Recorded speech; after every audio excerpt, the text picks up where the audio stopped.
Good morning everyone. अब जो बच्चा आए उनको वहां भेज दीजिएगा।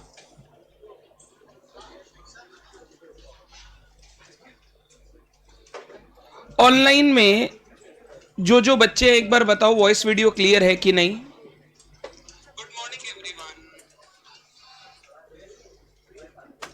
बच्चा आए उनको वहां भेज दीजिएगा।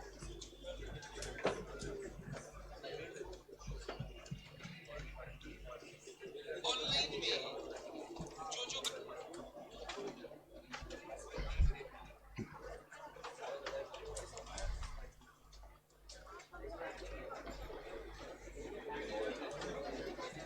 जो एक बार जो बच्चे क्लासरूम में बैठे हैं ना, वो भी चेक कर लो ऑनलाइन में लाइव स्ट्रीमिंग वाले सेक्शन में आपको दिख रहा है क्या?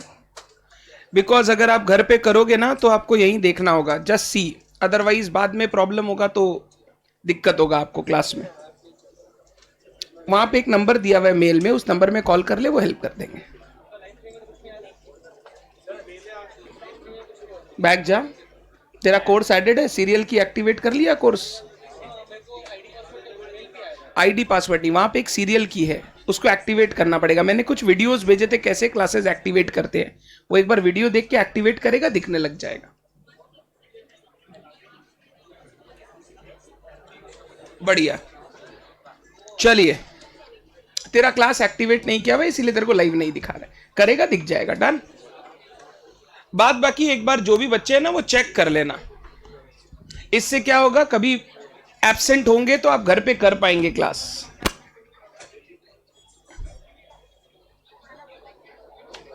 लाइव स्ट्रीमिंग में जाइए, देख लिया आपने? ठीक है, डन, चल रहा है, बढ़िया। बैठ जाओ, अब छोड़ दीजिए उसको।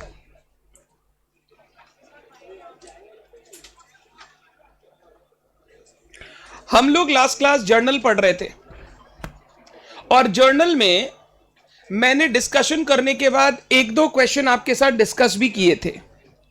एक क्वेश्चन मैंने होमवर्क दिया था, सबसे पहले हम लोग वो क्वेश्चन डिस्कस करेंगे, आज जर्नल कंप्लीट करेंगे और second part of the accounting process में जाएंगे, लेजर सीखेंगे। डन।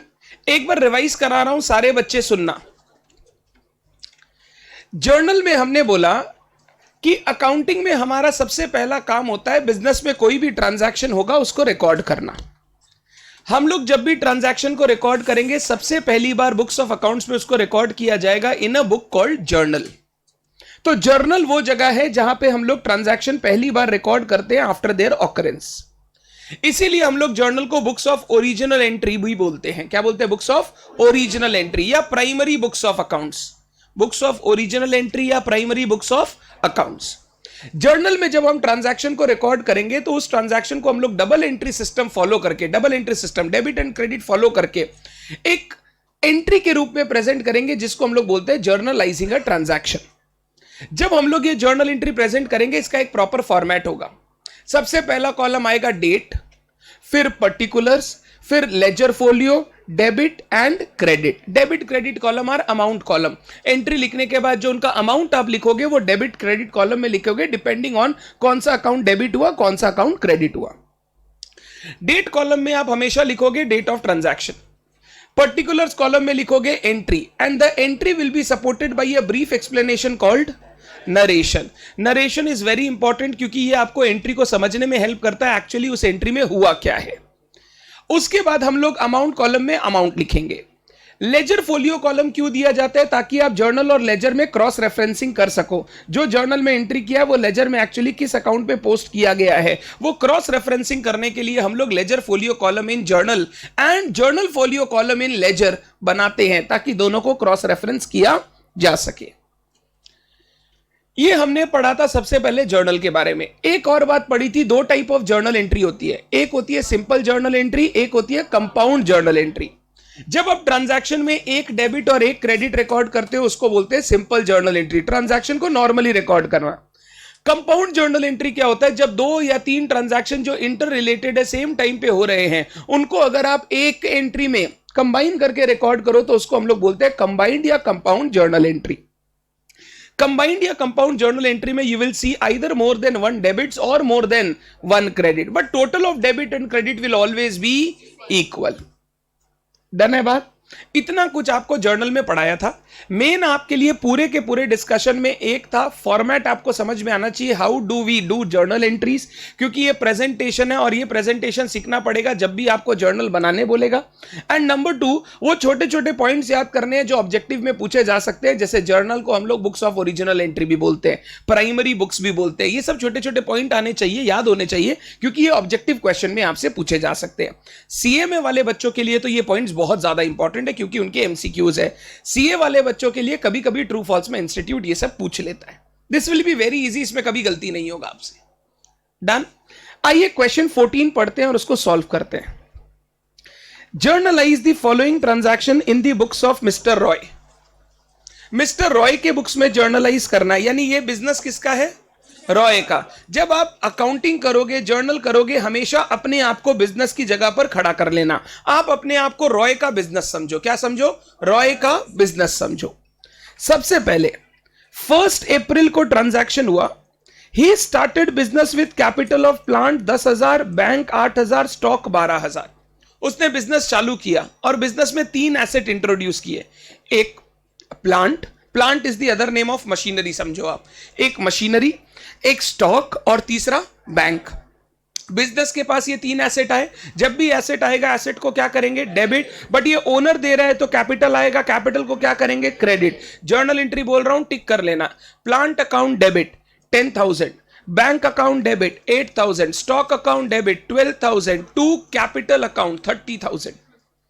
डन है बात? टिक कर लो, मैं लिखूंगा नहीं, टिक कर लो। Next, bought furniture for resale. Resale करने के लिए फर्नीचर खरीदा, मतलब हमारा बिजनेस क्या चीज का हो गया? फर्नीचर का। अगर आप फर्नीचर खरीद रहे हो रीसेल करने के लिए, तो ये फर्नीचर आपका स्टॉक है। जब भी हम लोग स्टॉक खरीदते हैं वो किस अकाउंट में जाता है? परचेज अकाउंट में। हमने स्टॉक खरीदा तो purchase account debit to cash account, क्योंकि कुछ बोला नहीं है इसीलिए मैं मान रहा हूं कैश में परचेज किया। आप कैश की जगह बैंक भी यूज कर सकते हो, क्योंकि कैश हमारे पास अभी नहीं है, तो आप चाहो तो कैश की जगह बैंक यूज कर लो, कोई प्रॉब्लम नहीं है। तो एंट्री करेंगे purchase account debit to bank 5,000 रुपया।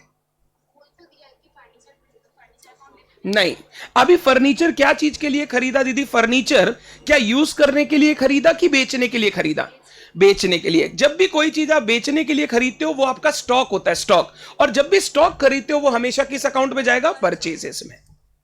तो अगर आपको बोल दिया है रीसेल के लिए खरीदा, तो उसको आपको परचेजेस में दिखाना है, आप फर्नीचर में दिखा नहीं सकते।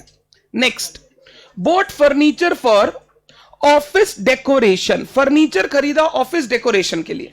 अब मैं यूज करने के लिए खरीदा, तो ये मेरा एसेट है, ये मेरा स्टॉक नहीं है। अगर स्टॉक नहीं है, एसेट है, तो मैं एंट्री करूंगा furniture account debit to bank. कर सकते हैं, कंपाउंड कर सकते हैं, कंपाउंड करने में प्रॉब्लम नहीं है। बट पहले 2 अलग अलग की एंट्री समझो। पहला वाला रीसेल के लिए खरीदा तो परचेज टू बैंक, दूसरा वाला ऑफिस के लिए खरीदा तो furniture account debit to bank. अगर कंपाउंड एंट्री मारोगे, purchase account debit, furniture account debit to bank. 5,000 purchase, 3,000 furniture, total 8,000 bank में जाएगा। डन है बात? आगे चलेगा, कोई प्रॉब्लम नहीं है, क्वेश्चन में बोला नहीं है। बट आप देखो, बेसिक आप क्वेश्चन पढ़ रहे हो, सेकेंड ही लाइन था। कैश आपके पास है क्या कहीं पर भी? कैश नहीं हुए बिना आप उसको कैसे खर्च कर सकते हो? डन।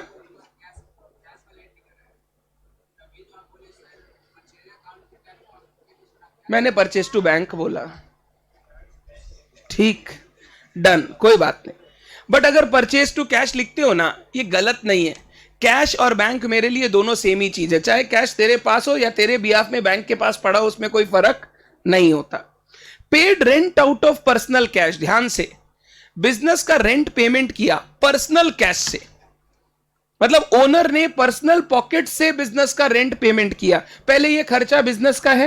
अगर खर्चा बिजनेस का है तो खर्चा अपने को दिखाना होगा। खर्चा को हम लोग क्या करते हैं? एक्सपेंस को क्या करते हैं? डेबिट। तो रेंट अकाउंट डेबिट। बट ये बिजनेस के कैश से पेमेंट नहीं किया, ये कहां से पेमेंट किया? पर्सनल कैश से। अगर ओनर अपने पर्सनल रिसोर्सेज से बिजनेस को दे रहा है तो ये कैपिटल हो गया। Journal entry, rent account debit to capital account.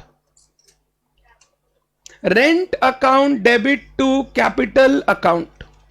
यहां पे हमने जो खर्चा किया है वो बिजनेस के कैश से नहीं किया है, ओनर ने अपनी पॉकेट से खर्चा किया है। अगर ओनर बिजनेस के लिए कुछ करता है तो उसको क्या बोल के रिकॉर्ड करते हैं? कैपिटल। तो journal entry will not be rent to cash, it will be rent account debit to capital account. यही सब गलती होता है। क्यों गलती होता है पता है? इट इज बिकॉज हड़बड़ी। आपको सीखते समय ना बहुत पेशेंस रखना पड़ता है, कभी हड़बड़ी मत कीजिए। अभी उसको पढ़िए वो क्या बोल रहा है। वो क्या बोल रहा है? बिजनेस के कैश से दिया कि वो पर्सनल पॉकेट से दिया? Personal pocket. ओनर का पर्सनली लगाया हुआ पैसा is always known as capital, वो कैश नहीं होगा। अगर आपने बिजनेस का कैश खर्चा किया होता तो हम लोग बिजनेस का कैश अकाउंट क्रेडिट करते हैं। आप अपने आप को बिजनेस समझिए। अगर आप अपने आप को बिजनेस समझेंगे तो आप समझेंगे रेंट तो मेरा है बट मेरे यहां से नहीं गया है, ओनर ने पे किया है। अगर ओनर ने पे किया है तो ये क्या हो जाएगा? कैपिटल। जिनका जिनका गलत हुआ है ना, गलती को सुधारने के लिए हमेशा स्टार मार्क कीजिए जहां पर भी आप गलती करते हो, सो दैट सेकेंड टाइम जब पढ़ो आपको पता रहे यहां गलती हुआ था, अब नहीं होना चाहिए। Rent account debit to capital. Drawings कर सकते हैं? नहीं, ये रॉन्ग है। ये ड्राइंग्स तब होता जब ये आपका पर्सनल रेंट होता, और अगर पर्सनल रेंट पर्सनल कैश से पे करते तो मैं बोलता बिजनेस में कोई एंट्री मत करो। हम लोग बिजनेस का पर्सनल, ओनर का पर्सनल ट्रांजैक्शन बिजनेस में रिकॉर्ड। अगर बोलता ओनर अपना पर्सनल रेंट पर्सनल कैश से पे कर रहा है तो फिर हम कोई एंट्री ही पास नहीं करते, हम छोड़ देते, क्योंकि बिजनेस को कोई फर्क नहीं पड़ता। बट अगर ऐसे बोलता personal rent paid out of business cash, तब ड्राइंग्स होता। यहां पे ऐसा नहीं बोला personal rent out of business cash, यहां पे बोला rent paid out of personal cash, यानी रेंट बिजनेस का है। पेमेंट कहां से हुआ है? ओनर के पॉकेट से हुआ है। ओनर के पॉकेट से पेमेंट हुआ है तो उसको क्या बोलेंगे? कैपिटल। एक ही बात है बट आपको कैपिटल लिखना चाहिए। हम लोग ओनर का नाम नहीं लिखे, हम लोग कैपिटल अकाउंट से उसको डिनोट करते हैं। लिखने का तरीका है, तो फिर वो क्रेडिटर और ओनर आप नहीं समझ पाएंगे क्या है। इसीलिए हमेशा हम लोग, आप ऐसे लिख सकते हो टू, क्या नाम था, Royce capital, but capital word लिखिए टू अंडरस्टैंड और टू बाइफरकेट या differentiate it between creditor and the capital. Next, sold furniture out of those for resale ₹6,000। हमने कुछ फर्नीचर बेचा जो हमने परचेज किया था पहले, बेचा। Journal entry, bank account debit to sales. आप कैश भी लिख सकते हो, प्रॉब्लम नहीं है, बैंक भी लिख सकते हो, प्रॉब्लम नहीं है। कैश या bank account debit to sales ₹6,000, 6,000। Sales का entry normal, cash to sales. आगे, paid salary to mister X ₹1200, salary payment किया। Salary account debit to cash या bank, salary account debit to cash या to bank, दोनों में कोई भी लिखो, प्रॉब्लम नहीं है। अगर आप शुरू से बैंक चल रहे हो ना तो आप बिना माथा लगाए हर बार बैंक की लिखो, तो आपके लिए इजी हो जाएगा। हाँ, एक सेकेंड, वापस ये वो वाला ज्ञान भूल गया। सुनना, बातचीत बंद कर रहे फर्स्ट बेंच। हम लोग जब जी सेल करते हैं ना तो बार बार प्रॉफिट लॉस कैलकुलेट नहीं करते। प्रॉफिट लॉस कैलकुलेट होता है एकदम ईयर एंड पे। जब माल बेचते हैं तो एंट्री सिंपल होता है, cash account debit to sales. हम लोग कभी वहां पे प्रॉफिट लॉस चेक नहीं करते। डन है बात? आगे चलता हूं, तो बात अलग है, तो फिर प्रॉफिट लॉस आता। Purchase goods from Mukherjee for cash 3,000, मैंने गुड्स परचेज किया, purchase account debit to cash 3,000। Sold goods to mister Sen on credit 8,000, मैंने क्रेडिट में माल बेचा, सेन को क्रेडिट में बेचा, तो सेन मेरा डेटर हो गया। Sen account debit to sales 8,000, Sen को माल बेचा क्रेडिट में, Sen account debit to sales 8,000। Sen ने गुड्स रिटर्न किया, बेचा हुआ माल वापस रिटर्न हो गया, इसको हम लोग बोलते हैं सेल्स रिटर्न या रिटर्न इनवर्ड। क्या बोलते हैं? सेल्स रिटर्न या रिटर्न इनवर्ड। तो हमने पहले इनकम दिखाई थी, अब इनकम को कम करना पड़ेगा, तो सेल्स रिटर्न अकाउंट डेबिट, और डेटर कम हो जाएगा क्योंकि वो मेरे को अब पैसा देने वाला नहीं है, तो sales return account debit to debtor यानी सेन ₹1,000। तो इसका एंट्री हो जाएगा sales return to Sen, sales return to Sen. पहले किया Sen account debit to sales, फिर किया sales return account debit to Sen. Next, received cash from mister Sen 6,500 in full settlement. ध्यान से, सेन से पाना कितना है? 7,000। 8,000 का माल बेचा, 1,000 वो रिटर्न कर दिया, कितना बचा 7। अब 7,000 की जगह उससे ले रहे हैं 6,500 फुल सेटलमेंट में, मतलब इसके बाद कोई रुपया नहीं मिलेगा। तो एंट्री बोल रहा हूं, पैसा आया cash account debit 6,500, discount allowed account debit 500, to Sen 7,000। तो 7,000 सेन से लेना था, 6,500 मिला, 500 रुपया discount, cash account debit 6,500, discount allowed account debit 500, to Sen 7,000 रुपया। डन है बात, ये किया था, कल भी किया था डिस्काउंट वाला। Next, bought goods from mister Bose on credit 5,000, purchase किया क्रेडिट में, तो purchase account debit to mister Bose 5,000, purchase to creditor, purchase to mister Bose 5,000। उसमें से गुड्स रिटर्न कर दिया 500 रुपए का, बोस से खरीदा हुआ माल वापस रिटर्न कर दिया। मैं एंट्री बोल रहा हूं पहले, Bose account debit to purchase return, 500 रुपए का माल रिटर्न कर दिया, 5,000 का माल खरीदा, 500 का रिटर्न कर दिया, कितना बाकी 4,500। बोला 4,000 हमने पे किया फुल सेटलमेंट में, तो 500 रुपए का डिस्काउंट। आप चाहो तो इन दोनों ट्रांजैक्शन को कंबाइन कर सकते हो। मैं एंट्री बोल रहा हूं, सुनना, Bose account debit 5,000 to purchase return 500, to cash 4,000, to discount received 500। Same date पर हुआ है, सेम आदमी के साथ हो रहा है, इंटर रिलेटेड ट्रांजैक्शन है, आप एक ही साथ एंट्री कर सकते हो। आप चाहो तो 2 एंट्री भी कर सकते हो, परचेज रिटर्न अलग कर दो और कैश पेड का अलग कर दो। सिंगल या कंपाउंड करना आपके हाथ में है। सिंगल करते हो तब तो कोई प्रॉब्लम ही नहीं है, कंपाउंड करते हो तो ध्यान रखना सेम डेट पे और इंटर रिलेटेड ट्रांजैक्शन होना चाहिए, नहीं तो आप कंपाउंड नहीं करोगे। क्लियर है बात? ये मेरा सारा जर्नल एंट्रीज था क्वेश्चन नंबर 14 का। बोल वापस। हाँ, तो जब मिस्टर सेन को माल बेचा था, जर्नल एंट्री किया था, Sen account debit to sales, done. अब वो वापस माल वापस कर रहा है, तो तुमने जो सेन को डेटर बनाया था, वो सेन को डेटर कम करोगे, डेटर कम करोगे, एसेट कम करोगे तो क्रेडिट हो जाएगा। और गुड्स वापस आया तो जो सेल्स दिखाया था उसका रिटर्न दिखाना पड़ेगा, इनकम कम करोगे तो क्या होगा, डेबिट। तो journal entry sales return account debit to Sen. Done है बात?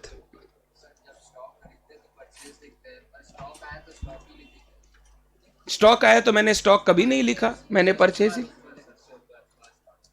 आप इधर परचेजेस भी लिख सकते हो, कोई प्रॉब्लम नहीं, तो भी आप परचेजेस लिखो ना, कोई प्रॉब्लम नहीं है। आप इसको परचेजेस लिख लो, plant account debit, bank account debit, purchases account debit to capital. अगर मैंने स्टॉक बोला तो मैं गलत बोला, आप परचेजेस लिखो इसको। सुनो ना, वो स्टॉक लेकर आए ना, उसको भी परचेजेस में दिखा दो, नहीं तो 2 अलग अलग अकाउंट बेकार का दिखेगा, एक स्टॉक एक परचेजेस। स्टॉक कहीं से भी आ रहा है, वो परचेजेस बोल के ही रिकॉर्ड होगा। डन? नहीं, ओपनिंग स्टॉक दिखा तो सकते हैं, बट इसमें प्रॉब्लम क्या है, आप 2 अलग अलग लेजर मेंटेन करोगे बेकार का। जब आप परचेज का लेजर पूरा मेंटेन ही कर रहे हो तो स्टॉक को अलग से मेंटेन करने का दरकार नहीं है, तो डोंट मेंटेन, आप परचेज लिख लो उसको। हाँ, इंस्टॉलेशन, मशीन को इंस्टॉल किया, सेटअप करना, वो मशीन के कॉस्ट का पार्ट है। Sir is narration not required? Narration is बिल्कुल रिक्वायर्ड, नरेशन आपको देना पड़ेगा, ये पूछने का नहीं है, ये करना है। 15 अप्रैल का एंट्री रिपीट कीजिए एक बार, 15 अप्रैल का एंट्री देखो तो, purchased goods from Mukherjee for cash. अब बच्चा शायद परचेज टू मुखर्जी कर दिया होगा, उसने कैश पढ़ा नहीं होगा, एंट्री होगा परचेज किया कैश में, तो purchase account debit to cash. Last entry repeat करूं, लास्ट एंट्री में क्या बोला है सुनो, हाँ, डोंट टॉक। लास्ट एंट्री में बोल रहा है कि बोस से जो माल खरीदा था उसमें से कुछ माल उसको रिटर्न किया और बैलेंस हमने उसको पेमेंट कर दिया। अब सबसे पहले क्रेडिटर को गुड्स रिटर्न किया, गुड्स रिटर्न किया तो जो मेरा क्रेडिटर लाइबिलिटी था वो कम हो जाएगा, लाइबिलिटी कम होने से उसको क्या करेंगे, डेबिट, तो क्रेडिटर को डेबिट कर दिया। और माल मेरे यहां से चला गया तो जो परचेज बोल के एसेट रिकॉर्ड किया था वो चला जाएगा, तो मैंने उसको क्रेडिट कर दिया टू परचेज रिटर्न। पहला एंट्री समझ में आया, creditor to purchase return, creditor का नाम दिया हुआ है बोस, तो Bose account debit to purchase return. फिर मैंने बोस को पेमेंट किया, बोस को पेमेंट करना कितना था, 4,500 पेमेंट किया कितना 4,000 फुल सेटलमेंट तो 500 रुपया डिस्काउंट। अब क्रेडिटर को पेमेंट किया तो लाइबिलिटी खत्म होगी, क्रेडिटर अकाउंट डेबिट। पेमेंट किया तो कैश मेरे यहां से जाएगा टू कैश अकाउंट 4,000 और डिस्काउंट मेरा इनकम है टू डिस्काउंट रिसीव्ड 500 रुपया। तो creditor account debit to cash to discount received. Done.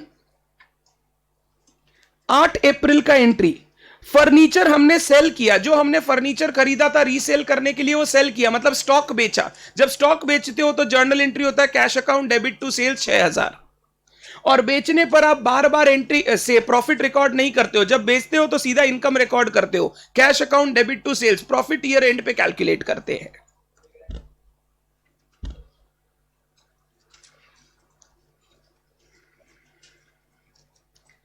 Furniture हमने खरीदा है फॉर रीसेल, फर्नीचर रीसेल के लिए खरीदा है, मतलब फर्नीचर हमारा क्या है स्टॉक। अगर स्टॉक परचेज करते हैं तो जर्नल एंट्री होता है purchase account debit to cash. और फिर बोल रहा है फर्नीचर खरीदा ऑफिस डेकोरेशन के लिए। अगर ऑफिस डेकोरेशन के लिए खरीद रहे हो मतलब यूज के लिए खरीद रहे हो तो फिर मेरा क्या है एसेट है, तो furniture account debit to cash. तो मेरा एंट्री होगा परचेज टू कैश और फर्नीचर टू कैश। आप कैश की जगह बैंक लिखो क्योंकि कैश आपके पास एग्जिस्ट नहीं करता है। ये क्या है ना, जर्नल में फर्क नहीं पड़ता, लेजर बनाने जाओगे ना फर्क पड़ने लग जाएगा जैसे ही कैश का नेगेटिव बैलेंस आएगा। इसीलिए हम लोग पहले से ही तैयार रहते हैं कि अगर मेरे पास बैंक का बैलेंस है, कैश के बारे में कुछ बोला नहीं है, तो मैं हर चीज किस में कर रहा हूं, बैंक में कर रहा हूं, क्योंकि कैश मेरे पास नहीं है। डन। This completes question 14। सुनना, 12 हो गया, 13 हो गया, 14 हो गया, आजा 15 में। क्वेश्चन 15 एंड 16 ना अच्छे क्वेश्चंस है, इनको गुड लिखना, आगे बहुत काम आएगा।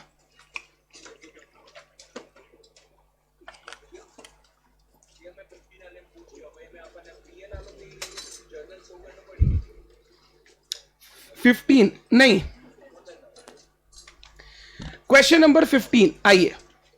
Generalized the following transactions. हम लोग को जर्नल एंट्री पास करना है ट्रांजैक्शंस का। पहला, ₹500 treated as bad debt last year, recovered this year. 500 रुपया का एक अमाउंट जो मेरे को डेटर से लेना था, मैंने लास्ट ईयर उसको बैड डेट बोल के राइट ऑफ कर दिया। बैड डेट मतलब क्या होता है, जब हमको लगता है कि डेटर से पैसा नहीं मिलेगा तो हम लोग उस डेटर को फिर रखते नहीं है, उस डेटर को राइट ऑफ कर देते हैं। राइट ऑफ करने का मतलब होता है उसको बुक्स से हटा देना। राइट ऑफ करने का मतलब बुक्स से हटा देना। मेरे को लास्ट ईयर लगा था मेरा एक डेटर है जो मेरे को 500 रुपए पाना है, वो पैसा नहीं देगा, अब नहीं देगा तो मैंने उसको हटा दिया बुक से। सुनना, जब बुक से हटाते हैं तो एंट्री क्या पास करते हैं, ये 500 रुपया जो डेटर से नहीं मिलेगा ये मेरा लॉस है। लॉस को आप क्या करोगे, डेबिट करोगे। मैं लॉस को डेबिट करता हूं, लिखना नहीं है अभी। बैड डेट अकाउंट डेबिट 500 रुपया, और मेरा जो डेटर वाला एसेट है वो खत्म करना है। एसेट खत्म करना है तो उसको क्या करना होगा, क्रेडिट। तो bad debt account debit to debtor 500 रुपया। मैंने लास्ट ईयर ये एंट्री पास की होगी जब मेरे को लगा कि मेरे को अब डेटर से पैसा मिलने वाला नहीं है। जब आपको लगने लग जाए डेटर से पैसा नहीं मिलेगा तो हम लोग उसको बैड डेट बोल के राइट ऑफ कर देते हैं। क्या कर देते हैं, राइट ऑफ कर देते हैं। अब इस साल ये पैसा हमको डेटर से रिकवर हो गया। जो मैंने लास्ट ईयर लॉस दिखाया था, मेरे को लगा था पैसा नहीं मिलेगा, इस बार वो पैसा मिल गया। अगर लॉस दिखाया था पैसा मिल गया तो मैं बोलूं ये हमारे लिए एक प्रकार का गेन है। क्या है, गेन। और मेरे को पैसा मिल रहा है। अगर पैसा मिल रहा है तो कैश अकाउंट क्या होगा, डेबिट। कैश अकाउंट डेबिट, मेरे घर पे पैसा आ रहा है 500 रुपया, और ये गेन है। गेन को हम लोग क्या करते हैं, गेन्स एंड इनकम्स क्रेडिट करते हैं टू बैड डेट्स रिकवर्ड। हम लोग जर्नल एंट्री पास करेंगे cash account debit to bad debt recovered. पहले बोलो बात समझ में आया। ये बैड डेट रिकवर्ड हमारे लिए क्या है, गेन। सर मान लो ये मिस्टर राम का अमाउंट होता है, मिस्टर राम का, हम लोग कैश टू राम नहीं लिख सकते। कैश टू राम, राम से पैसा मिला सर, आपने बोला कैश टू राम, नहीं। क्यों नहीं, हमने राम के अकाउंट को ऑलरेडी लास्ट ईयर क्या कर दिया था, क्लोज कर दिया था, खत्म कर दिया था। अब हमारे बुक्स में राम एग्जिस्ट ही नहीं करता। तो अगर अब आप कैश टू राम कर दोगे तो राम के अकाउंट में एक 500 रुपए का बेकार का बैलेंस आ जाएगा, जो कि सही नहीं है। इसीलिए हम लोग कैश टू राम करने की जगह हम लोग क्या करते हैं, cash account debit to bad debt recovered. पहले बोलिए फर्स्ट एंट्री सबको समझ में आई? तो जर्नल एंट्री लिखेंगे क्वेश्चन नंबर 15 का। क्वेश्चन 15 जर्नल्स, फॉर्मेट बनाने का दरकार नहीं है, अभी एग्जाम में बनाना पड़ेगा। Number A, cash account debit to bad debt recovered.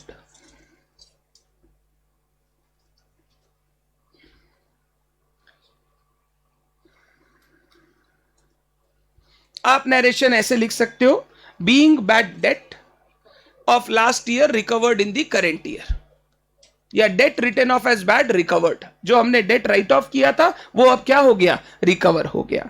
Cash account debit to bad debt recovered, being debts written off as bad, written off as bad, now recovered. हमने जो लॉस दिखाया था वो पैसा वापस रिकवर कर लिया।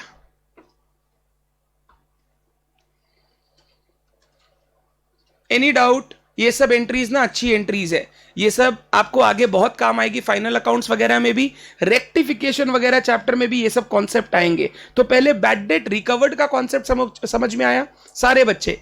बैड डेट का मतलब क्या होता है? सर डेटर पैसा नहीं देगा, नहीं देगा तो उसको रखना है कि राइट ऑफ करना है? Right of. जब बैड डेट राइट ऑफ करेंगे जर्नल एंट्री होगा बैड डेट अकाउंट डेबिट, ये मेरा लॉस है, टू डेटर, डेटर को खत्म कर दो क्योंकि अब डेटर से पैसा मिलने वाला नहीं है। बट अगर यही बैड डेट का पैसा वापस आपको रिकवर हो जाए तो वो आपके लिए गेन है। हम लोग गेन या इनकम को क्रेडिट करते हैं। Journal entry cash account debit to bad debt recovered. कभी भी कैश टू डेटर मत लिखना, क्योंकि डेटर हमारे बुक्स में एग्जिस्ट ही नहीं करता। हमने उसको लास्ट ईयर ही राइट ऑफ कर दिया था। No debtor exist in our books.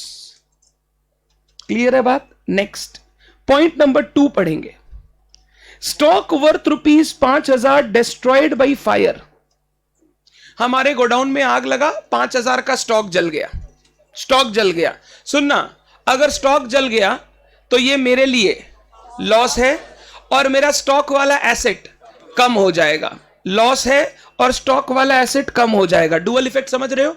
ये एक तो मेरे लिए लॉस है और मेरा स्टॉक कम हो जाएगा। दूसरा, insurance company admitted claim of 4,500 only. हमने क्या ना स्टॉक का इंश्योरेंस करवा के रखा था, और जब भी इंश्योरेंस करवा के रखते हो अगर कोई घटना होती है तो इंश्योरेंस कंपनी से तुमको क्लेम मिलेगा। इंश्योरेंस कंपनी ने मेरे को 4,500 रुपया दिया, एडमिट किया, बोला 4,500 रुपया आपको देंगे। अगर 4,500 रुपया मेरे को मिलने वाला है इंश्योरेंस कंपनी से, तो ये मेरा एसेट हो गया, इंश्योरेंस कंपनी मेरा डेटर हो गया, मेरे को 4,500 लेना है। और मेरा जो लॉस था, लॉस कम हो जाएगा। क्यों कम हो जाएगा सर? पहले तो नुकसान हुआ था 5,000 का, बट 4,500 आपको वापस मिल गया, तो आपके पॉकेट से नुकसान कितना हुआ? 500। तो मेरे को अपने लॉस को भी क्या करना होगा? कम करना होगा। देखो मैं जर्नल एंट्री पास कर रहा हूं बिना हड़बड़ी के। पहले सिंगल एंट्री फिर कंपाउंड कर लेना भलाई। पहला entry, abnormal loss account debit, लिख सकते हो loss by fire account debit, एक ही बात है। ट्रांजिट नहीं हुआ ना दीदी, fire, goods loss by fire लिख दो, कोई प्रॉब्लम नहीं है। अबनॉर्मल लॉस अकाउंट डेबिट, ये सारे अबनॉर्मल लॉस के दूसरे दूसरे नाम है। टू परचेजेस, स्टॉक बताओ किस अकाउंट में रहता है? परचेज अकाउंट में। तो मैंने परचेजेस को कम कर दिया। कितने का स्टॉक डिस्ट्रॉय हुआ? 5,000। Being stock destroyed by fire, तो मैंने लॉस लिख लिया और मैंने स्टॉक को कम कर दिया। अभी ये खत्म नहीं हुआ है। अब नुकसान होने के बाद हमने इंश्योरेंस कंपनी को बताया, तो इंश्योरेंस कंपनी कितना देने के लिए राजी हुआ? 4,500। दिया नहीं है, वो एडमिट किया, अभी बोला हम दे देंगे तुमको 4,500। तो देख मैं एंट्री क्या कर रहा हूं, insurance claim receivable account debit. Receivable अभी मिला नहीं है, मिलने वाला है। Insurance claim receivable account debit, कितना रुपया मिलेगा? 4,500। ये जो अबनॉर्मल लॉस है, ये अबनॉर्मल लॉस मैं कम कर रहा हूं, खत्म कर रहा हूं, क्योंकि इसका हो गया काम। Net loss by fire account debit, net loss बताओ तुम्हारा कितना, 500। To abnormal loss, to abnormal loss 5000।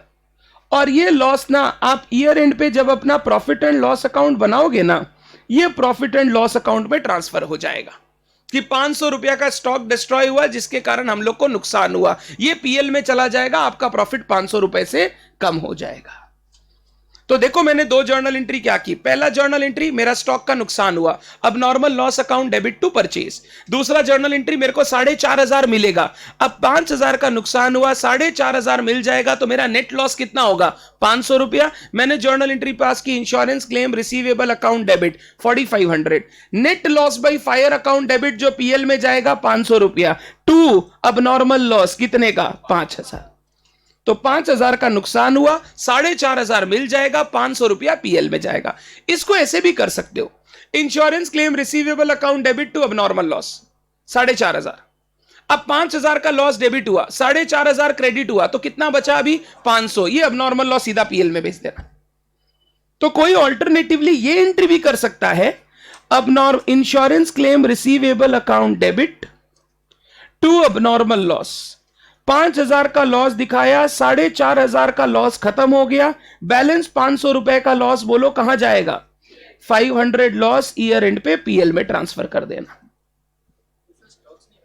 Stock पहले घटा चुका हूं, वो एंट्री तो होगी, ये मैं इसका सेकंड बोल रहा हूं, इसका alternative is this, but better है आप ये करेंगे जो मैंने पहले लिखाया है, एग्जाम में पहले वाला लिखेंगे आप, ये वाला।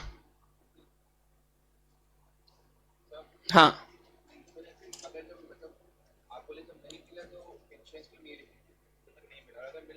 मिल जाता तो कैश अकाउंट डेबिट,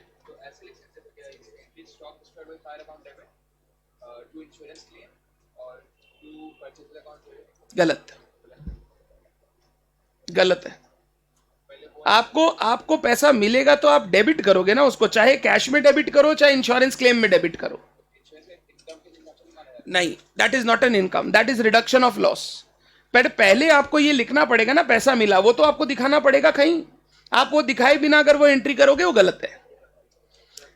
हाँ कर दिया ना ऊपर, टू परचेजेस। हाँ हाँ एक ही एंट्री कर सकते हैं, देखिए ये एक एंट्री ऐसे कर लो। पहले अलग अलग समझ में आया क्या, अलग अलग नहीं समझ में आएगा तो एक एंट्री कभी नहीं समझ में आएगा, पहले अलग अलग समझ में आ गया सबको। अब सुन, दोनों का एक एंट्री पास कर रहा हूं, कंबाइंड एंट्री। अब नॉर्मल ऐसे लिख लेता हूं, insurance claim receivable account debit 4500, net loss account debit 500 रुपया, टू परचेजेस 5000 रुपया। बट पहले सिंगल सिंगल एंट्री समझने का, फिर ये करने का। एक्चुअल में रियल लाइफ में ये दोनों ऊपर वाला होता है अलग अलग, क्योंकि जिस दिन नुकसान होता है उसी दिन इंश्योरेंस क्लेम एडमिट नहीं होता, इंश्योरेंस क्लेम एडमिट होने में टाइम लगता है। और तो दो ट्रांजैक्शन अगर अलग अलग दिन पर होगा तो उनकी अकाउंटिंग भी अलग अलग होगी, इसीलिए रियल लाइफ में पहला दो होता है। बट आप चाहो तो एग्जाम में ये डायरेक्ट ये एंट्री भी पास कर सकते हो, insurance claim receivable 4500, net loss by fire account debit 500, to purchases कितने का 5000, तो 5000 का स्टॉक कम हो गया, 4500 इंश्योरेंस कंपनी से मिलेगा और 500 रुपए का मेरा नुकसान है। डन, आप ये कर सकते हो डायरेक्ट एंट्री। हमेशा पहले सिंगल एंट्री समझने का, फिर उसको कंपाउंड करने का सोचने का। बिना नॉर्मल समझे अगर कंपाउंड करेंगे कॉन्सेप्ट हमेशा वीक रहेगा, आगे जाकर कभी भी आएगा तो आप गलती कर देंगे। ये ठीक है क्या, डन। आप पहले दोनों एंट्री लिखिएगा फिर कंबाइंड लिखिएगा।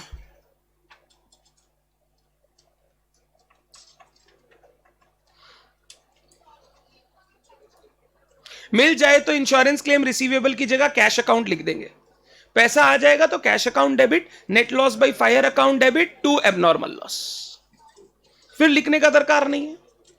अगर आपको मिल ही जा रहा है तो सीधा कैश अकाउंट डेबिट कर दीजिए, तो आप वहां लिख दीजिए ना नरेशन में, इंश्योरेंस क्लेम रिसीव 4500, वो नरेशन में एक्सप्लेन कर दीजिए। नहीं तो फिर दो एंट्री करनी पड़ेगी, पहली एंट्री करोगे आप इंश्योरेंस क्लेम रिसीवेबल ये, फिर उसके बाद एंट्री करोगे cash account debit to insurance claim कि कैश मिल गया मेरे को, बट वो हम लोग उस दिन करेंगे जिस दिन कैश मिलेगा, जब तक नहीं मिलेगा तब तक वो एंट्री। टोटल 3 एंट्री होती है। पहला स्टॉक जला, फिर उसके बाद इंश्योरेंस क्लेम ने एडमिट किया, फिर तीसरा होता है इंश्योरेंस क्लेम रिसीव हुआ। तो ये जब जब होता है तब तब इनकी अकाउंटिंग करते हैं। धन्यवाद। अभी हमारे क्वेश्चन में सिर्फ एडमिट हुआ है इसीलिए हमने वहां तक किया। अगर बोल दे रिसीव हो गया तो मैं एक एंट्री और पास कर दूंगा, cash account debit to insurance claim receivable. Done.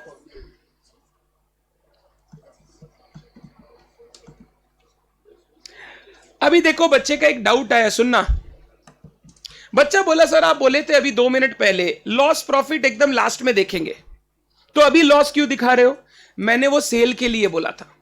माल बेच के जो प्रॉफिट हो रहा है वो बार बार नहीं कैलकुलेट करते हैं। माल बेच के जो प्रॉफिट हो रहा है वो ईयर एंड पे ग्रॉस प्रॉफिट बोल के आता है।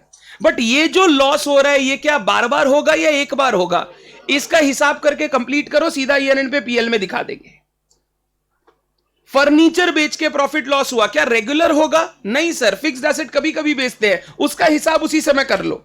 बट सेल रेगुलरली करते हैं, उसका बार बार प्रॉफिट कैलकुलेट करोगे तो टाइम बहुत वेस्ट होगा। सेल्स के केस में कभी भी प्रॉफिट रेगुलरली कैलकुलेट नहीं होता, वो हमेशा ईयर एंड में ग्रॉस प्रॉफिट निकलता है। बट उसको छोड़ के बाद बाकी अगर किसी ट्रांजैक्शन में लॉस या गेन आए तो वो लॉस या गेन हम लोग इमीडिएटली रिकॉर्ड कर लेते हैं। डन है बात? आगे नेक्स्ट, ये लास्ट वाला। Datta who owed us ₹1000। Who owed us मतलब जिससे हमको 1000 रुपया लेना था। दत्ता ओ करता है, दत्ता ओ करता है मतलब हम उससे पाते हैं। इज डिक्लेयर्ड इंसॉल्वेंट, वो हमारा डेटर इंसॉल्वेंट हो गया। इंसॉल्वेंट मतलब उसके पास देने के लिए पैसा नहीं है।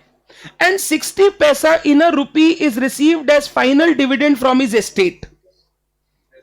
और उसके यहां से मेरे को 60 पैसा इन अ रुपी मिला। 60 पैसा इन अ रुपी का मतलब होता है 60%। सर 60% कैसे? सुन ध्यान से। 60 पैसा इन अ रुपी मतलब 60 पैसा मिला आउट ऑफ 100 पैसा। 100 पैसा में 60 पैसा मिला मतलब कितना परसेंट मिला? 60%। तो 60 पैसा इन अ रुपी का मतलब होता है 60% अमाउंट मेरे को उससे मिला। हमको उससे लेना कितना था? 1000, बट मिला कितना? 600, बाद बाकी 400। डिस्काउंट नहीं।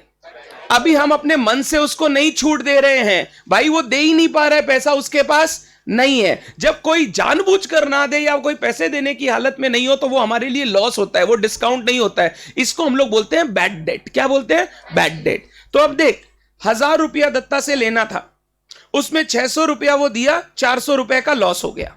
जर्नल एंट्री तुमको फ्रेम करना है। कैश आया 600 रुपया, डेबिट 600। दत्ता वाला डेटर खत्म हो रहा है 1000 रुपए से, डेटर क्रेडिट। और बैड डेट मेरा लॉस है, debit. Journal entry, cash account debit, bad debt account debit to Datta. Combine entry कर पाएंगे? Cash account debit, bad debt account debit to Datta. Cash debit, bad debt debit to Datta. कितना रुपया मिला? 600। कितना bad debt हुआ? 400। और टोटल लेना कितना था? 1000। 1000 का 60% ये मिल गया, 40% बैड डेट हो गया। Bad debt is a loss, इसीलिए उसको डेबिट कर दिया। Being final amount realised from Dutta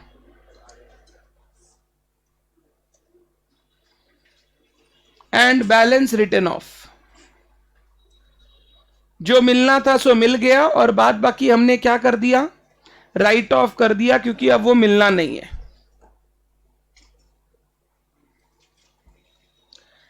यहां पे हम लोग डिस्काउंट यूज नहीं करेंगे। डिस्काउंट मैंने बोला था कब होता है? जब अपनी मर्जी से आप सामने वाले को बोलते हो चलो 200 रुपया कम दो, चलो कोई प्रॉब्लम नहीं। बट यहां पे आपने अपनी मर्जी से नहीं छोड़ा, उसके पास पैसा ही 600 देने के लिए था, वो दे नहीं पाएगा 400। तो जब वो नहीं दे पाए, इसको हम लोग डिस्काउंट नहीं बोलते, बैड डेट बोलते हैं। जैसे लिखोगे वैसे पता चलेगा। डिस्काउंट देना मतलब हमने अपनी इच्छा से दिया। अगर आप यहां डिस्काउंट लिखोगे तो लगेगा कि उसने जल्दी पैसा दिया इसीलिए हमने उसको डिस्काउंट दिया, बट एक्चुअल में वो जल्दी पैसा नहीं दिया, वो पैसा देने ही लायक नहीं है। वो बोल रहा है मेरे पास 600 है, लेना है तो लो, नहीं तो छोड़ दो। बोला चल जो आए ले ले, बाद बाकी भूल जाओ। तो 1000 में 600 आया, बैलेंस 400 रुपया हमारा लॉस। डन। ये था क्वेश्चन नंबर कौन सा 15। Last question 16।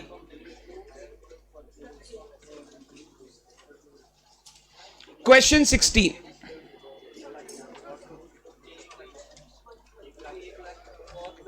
Pranav 60 paisa in a रूपी, 1 रुपया में कितना पैसा होता है 100 पैसा। 100 पैसे में 60 पैसे तुमको मिल रहे हैं। अगर 100 पैसे में 60 पैसे मिल रहे हैं, इसको हम लोग बोलते हैं 60% ऑफ द अमाउंट हमको मिलेगा। इसको बोलते हैं 60 पैसे इन अ रूपी।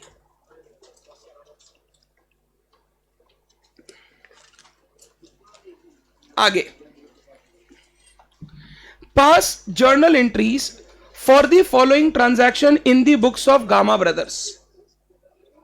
आइए question 16, in the books of Gamma Brothers करना क्या है बताओ, जर्नल। एग्जाम में फॉर्मेट इज अ मस्ट। अभी नहीं भी बनाओगे चलेगा, क्योंकि पहले 3 क्वेश्चन में मैंने तुमसे बनवा लिया है। नंबर 1, अच्छे से पढ़ना है ये। अब ये भी अच्छा है, this is also a good question. Employees taken inventory worth rupees 1 lakh. Employees लोग इन्वेंट्री लेके गया जिसका कॉस्ट था 75,000। तो ये वर्थ ये क्या दिया हुआ है, 1 lakh is sales value, cost हो गया 75। डन है बात। आगे, on the eve of Deepawali, Deepawali का दिन था, उनको हमने दिया, and the same was deducted from their salaries in the subsequent months. Future में जो सैलरी उनको पेमेंट करेंगे उससे काट लेंगे। मतलब ये हमने ना उनको खुशी से ऐसा बोनस बोल के नहीं दिया, हमने बोल रहे मान ले जा रहे हो, इसका जो वैल्यू है वो आपकी सैलरी से फ्यूचर में डिडक्ट किया जाएगा। प्रीपेड सैलरी हो गया, एक तरीके का आपने एडवांस में सैलरी दिया। एडवांस में सैलरी दिया, ये आपके लिए क्या एसेट या लायबिलिटी? एडवांस में देना इज एन एसेट, क्योंकि फ्यूचर में आपको उसके बदले सर्विस मिलेगा। तो advance from advance against salary, advance salary दिया आपने उसको, किस रूप में दिया? गुड्स दिया। आपने कैश नहीं दिया, आपने गुड्स दिया। गुड्स कौन से अकाउंट में दिखाते हो? परचेज। क्वेश्चन सबसे बड़ा राइज करता है, सर 75,000 या 1 लाख? 75,000 या 1 लाख?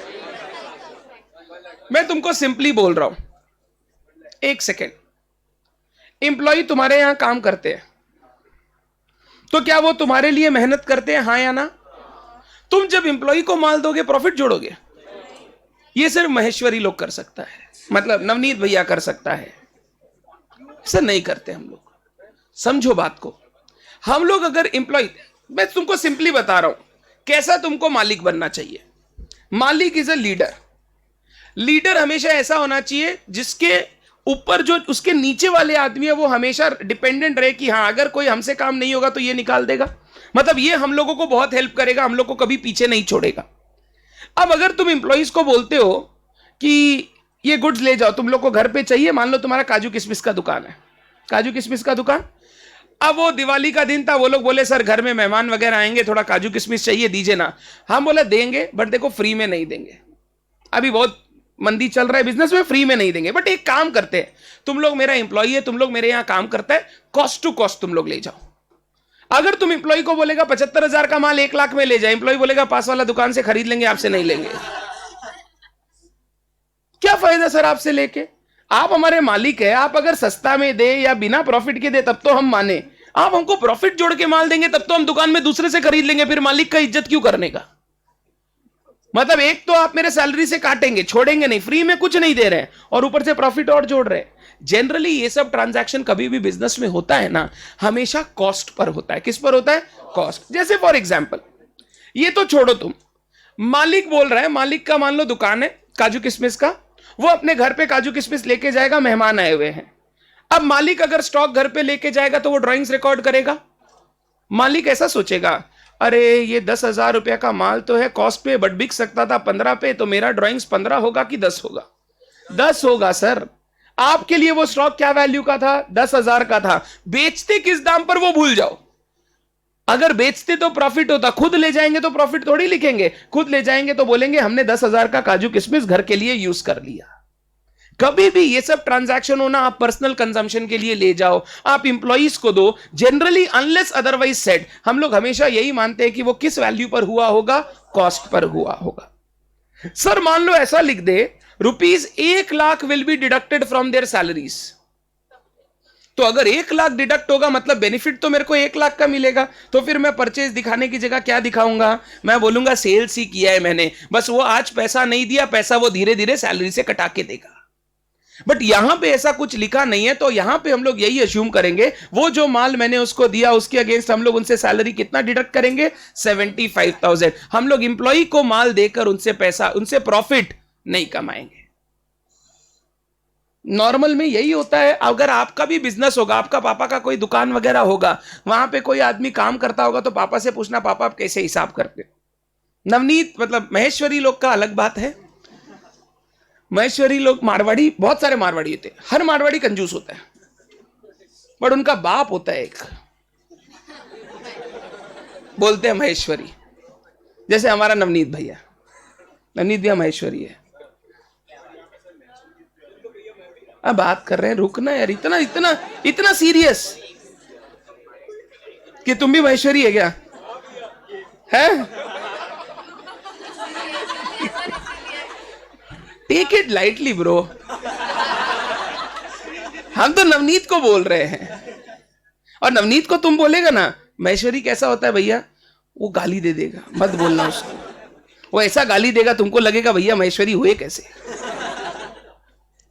ऐसे मजाक मजाक में बोल रहे हैं। तो जनरली कभी भी आप इंप्लॉइज को ये गुड्स दोगे ना, आप हमेशा उससे कौन सा भाव पे हिसाब करोगे, सर ये 1,00,000 दिया किया तुमको सिर्फ चमकाने के लिए, ताकि तुम गलती कर दो, और कोई कारण नहीं है। डन है बात? तो सुनना, इंप्लॉइज को सैलरी के अगेंस्ट गुड्स दिया, बट ये सैलरी आज का नहीं, फ्यूचर का। मैं जर्नल एंट्री बोल रहा हूं, प्रीपेड सैलरी या advance salary account debit, prepaid या एडवांस सैलरी अकाउंट डेबिट, ये एसेट है, इसके अगेंस्ट फ्यूचर में सर्विस मिलेगा। टू परचेजेस, मेरा स्टॉक यहां से चला गया, ये सैलरी कैश में पे नहीं किया, ये सैलरी किस में पे किया, गुड्स देकर पे किया, तो यहां पे टू क्या आएगा, परचेजेस। जर्नल एंट्री, प्रीपेड या advance salary account debit,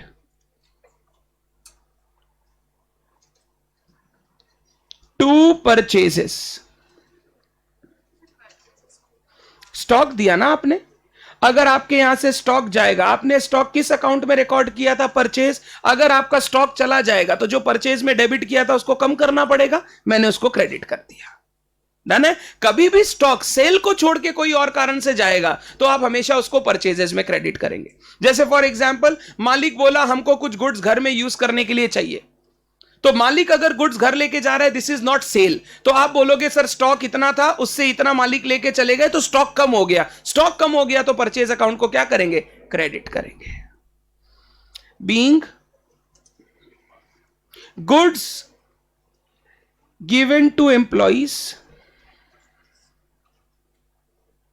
goods given to employees and the cost to be adjusted against future salary,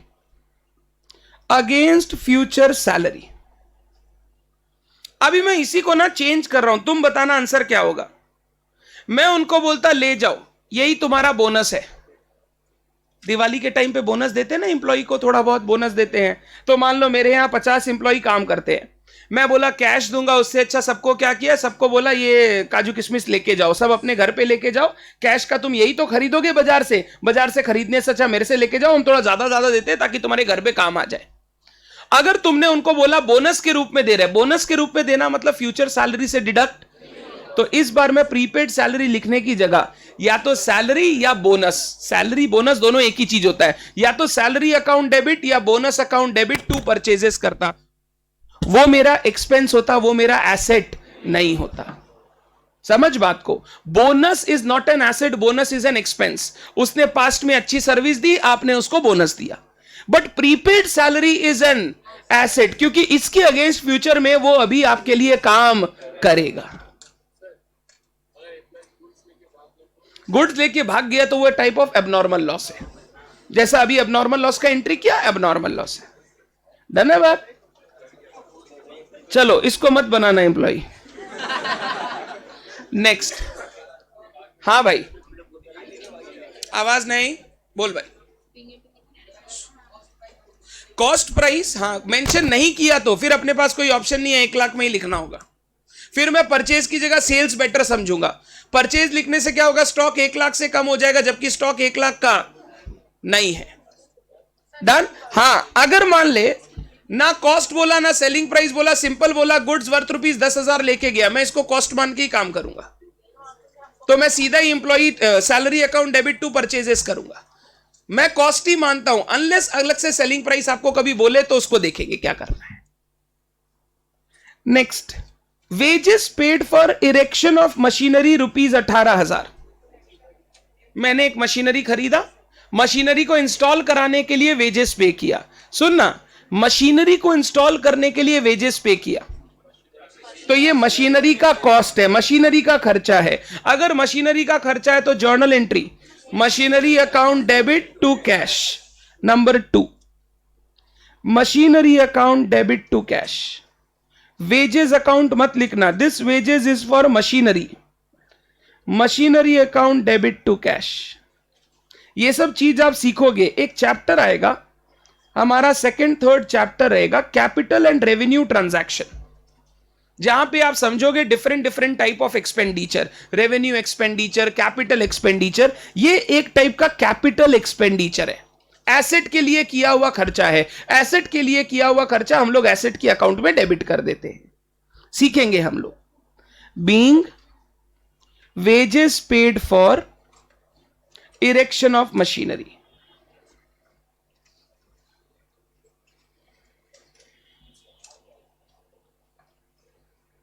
हमने वेजेस पे किया मशीनरी इंस्टॉल करने के लिए,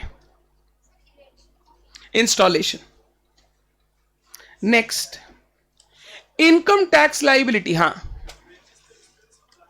वेजेस क्या चीज के लिए दिया गया है वो देखिए।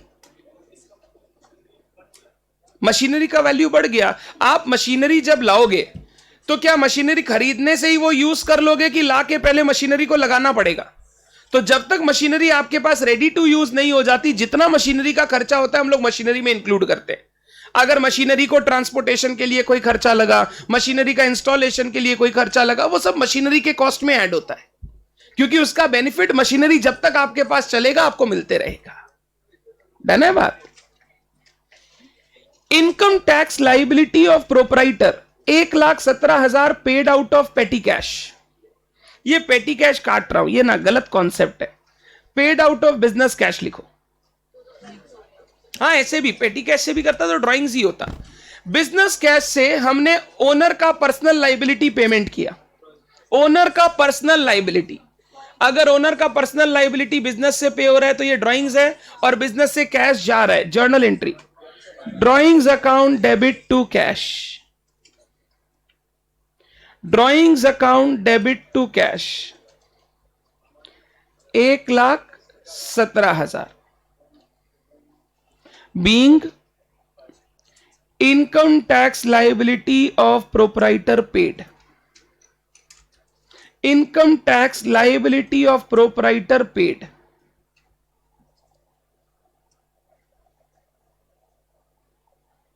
रौनक, वो सब चीजों में हम लोग आएंगे, डोंट वरी अबाउट इट। मेरे को कैपिटल रेवेन्यू में जाने दो, मैं समझाऊंगा मशीनरी के खर्चे का क्या करते हैं। Number 4, purchased goods from Naveen, list price 2 lakh रुपया। लिस्ट प्राइस मतलब समझते हो, एमआरपी। लिस्ट प्राइस मतलब एमआरपी, मैक्सिमम रिटेल प्राइस, जो लिखा हुआ रहता है उसको लिस्ट प्राइस बोलते हैं। ही अलाउड 10% डिस्काउंट, ट्रेड डिस्काउंट। हम लोग उसको बोले भाई ये माल खरीदना है, बोला 2 लाख रुपए का एमआरपी है। बोला कितने में देगा भाई? एमआरपी छोड़, एमआरपी तो मैक्सिमम रिटेल प्राइस होता है, हम तो अभी आगे बेचने के लिए खरीद रहे हैं, तो हमको तो तुम सस्ता देगा, हम तो होलसेल में खरीद रहे हैं। तो बोला आपको 10% डिस्काउंट दूंगा। अब 10% डिस्काउंट दूंगा तो बताओ मेरे पॉकेट से कितना लगेगा? 1,80,000। 2 लाख का माल, 10% डिस्काउंट, तो मेरे लिए 1,80। इसको हम लोग बोलते हैं ट्रेड डिस्काउंट। क्या बोलते हैं? Trade discount.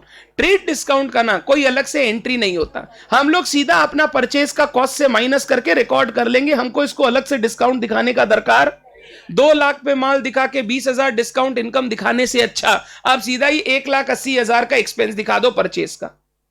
डन। आगे क्या बोला? ₹5,000 cash discount was also allowed for quick payment.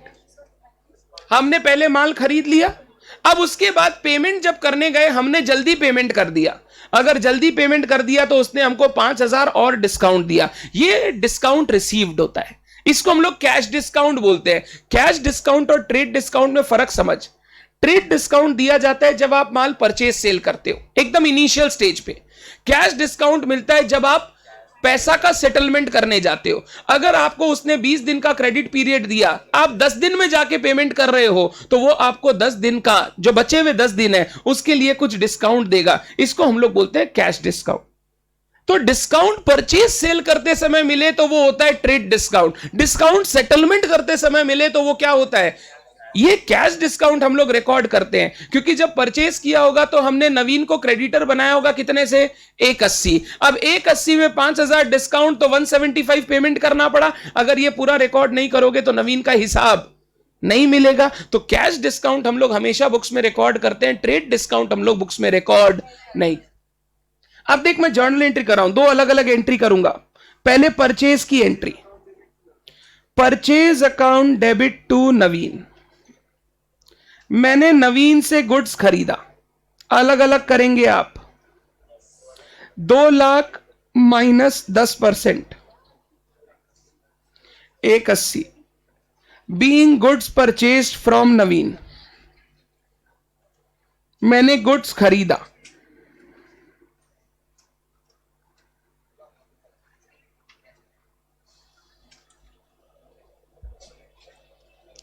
फिर इसके बाद नवीन को पेमेंट कर रहा हूं। Naveen account debit 180 to bank या कैश, जो भी, दोनों में जो लिखते हो चलेगा।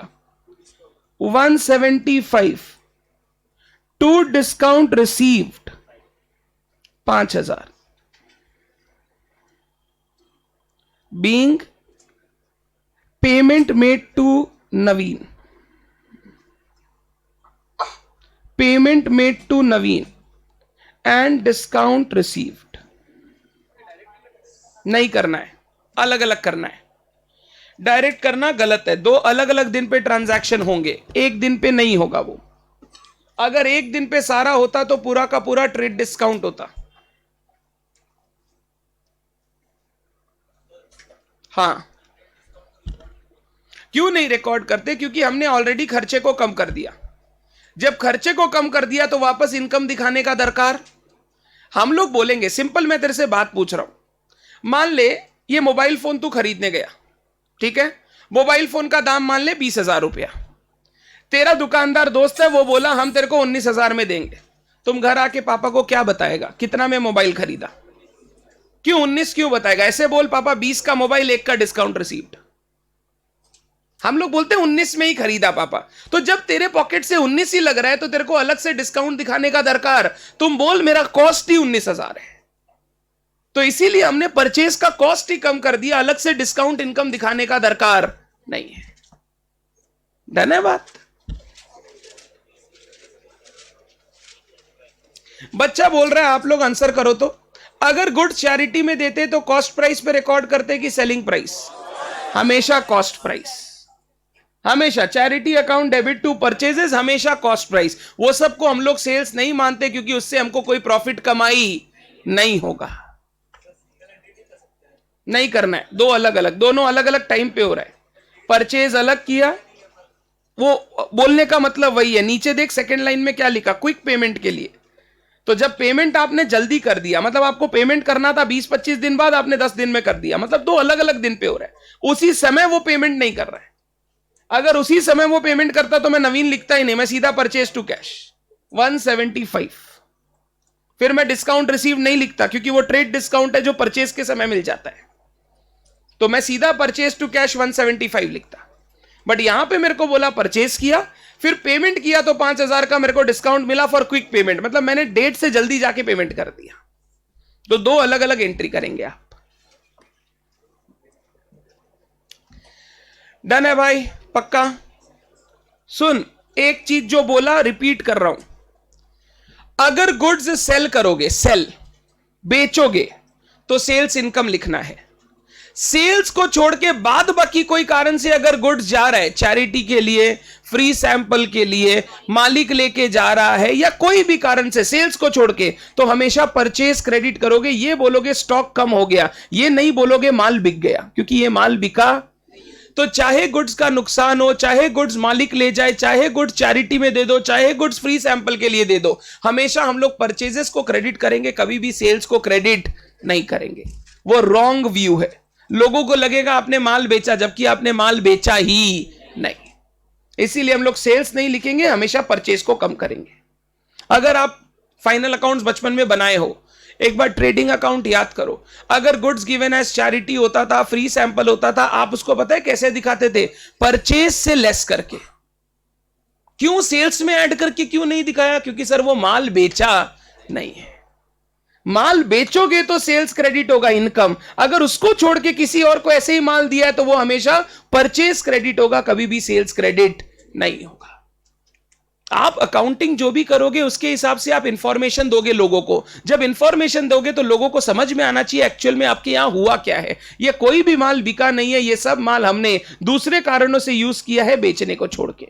चाहे वो मैं अपने घर ले गया, चाहे वो मैंने दान कर दिया, चाहे वो मैंने फ्री सैंपल दे दिया, इसमें कोई भी सेल्स नहीं है। सेल्स दिखा दिया, रेवेन्यू दिखा दिया, मतलब आपने अपने बिजनेस की इनकम इन्फ्लेट कर दी, जबकि वो माल आपने बेचा ही नहीं था। इसीलिए हम लोग कभी भी सेल्स बोल के नहीं लिखेंगे। डन है बात? ये जो मैंने 3 और 4 7 ट्रांजैक्शन आपको कराए ना, these are good transaction to account for. अच्छे ट्रांजैक्शन माने जाते हैं, बच्चे गलती करते हैं इनमें। पहले जो 3 क्वेश्चन किए थे उसमें ट्रांजैक्शन वेयर सिंपल ट्रांजैक्शन। अभी जो ये 2 क्वेश्चन किए इनमें ट्रांजैक्शन सिंपल को छोड़ के थोड़े अलग टाइप के ट्रांजैक्शन थे। ये सातों के सातों ट्रांजैक्शन वापस आएंगे। मैं जब फाइनल अकाउंट चैप्टर पढ़ाऊंगा ये सब वहां पर देखने मिलेगा वापस। अभी सीख लोगे तो वहां खुद से कर पाओगे, नहीं तो वहां मेरे को वापस समझाना ही है। बेसिक चीज समझ में आ गया? पक्का? क्वेश्चन 15 और 16 सारे बच्चे घर जाकर रीडू करेंगे। डाउट होगा नेक्स्ट क्लास में पूछेंगे, बट ये दोनों question are redo question.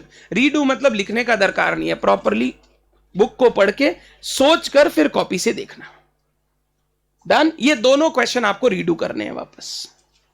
This completes all my ज्ञान ऑन जर्नल। विशाल वापस आएगा कैश डिस्काउंट, आऊंगा कैश डिस्काउंट में मैं। जर्नल के बाद जो मेरा नेक्स्ट फेज होता है, next phase very interesting, very important, and ऐसी जगह जो बच्चों को लगता है उनको आती है बट वो हमेशा गलती करते हैं।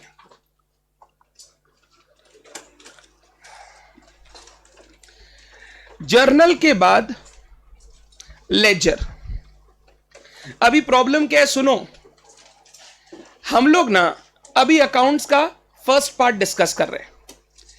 किसी किसी बच्चे को लग सकता है सर डेप्रिसिएशन वाला एक बार कॉन्सेप्ट समझाओ ना। वो आएगा, पूरा चैप्टर आएगा डेप्रिसिएशन पे। बच्चा पूछ रहा भैया कैश डिस्काउंट, ट्रेड डिस्काउंट वापस समझाओ ना, पूरा कॉन्सेप्ट आएगा।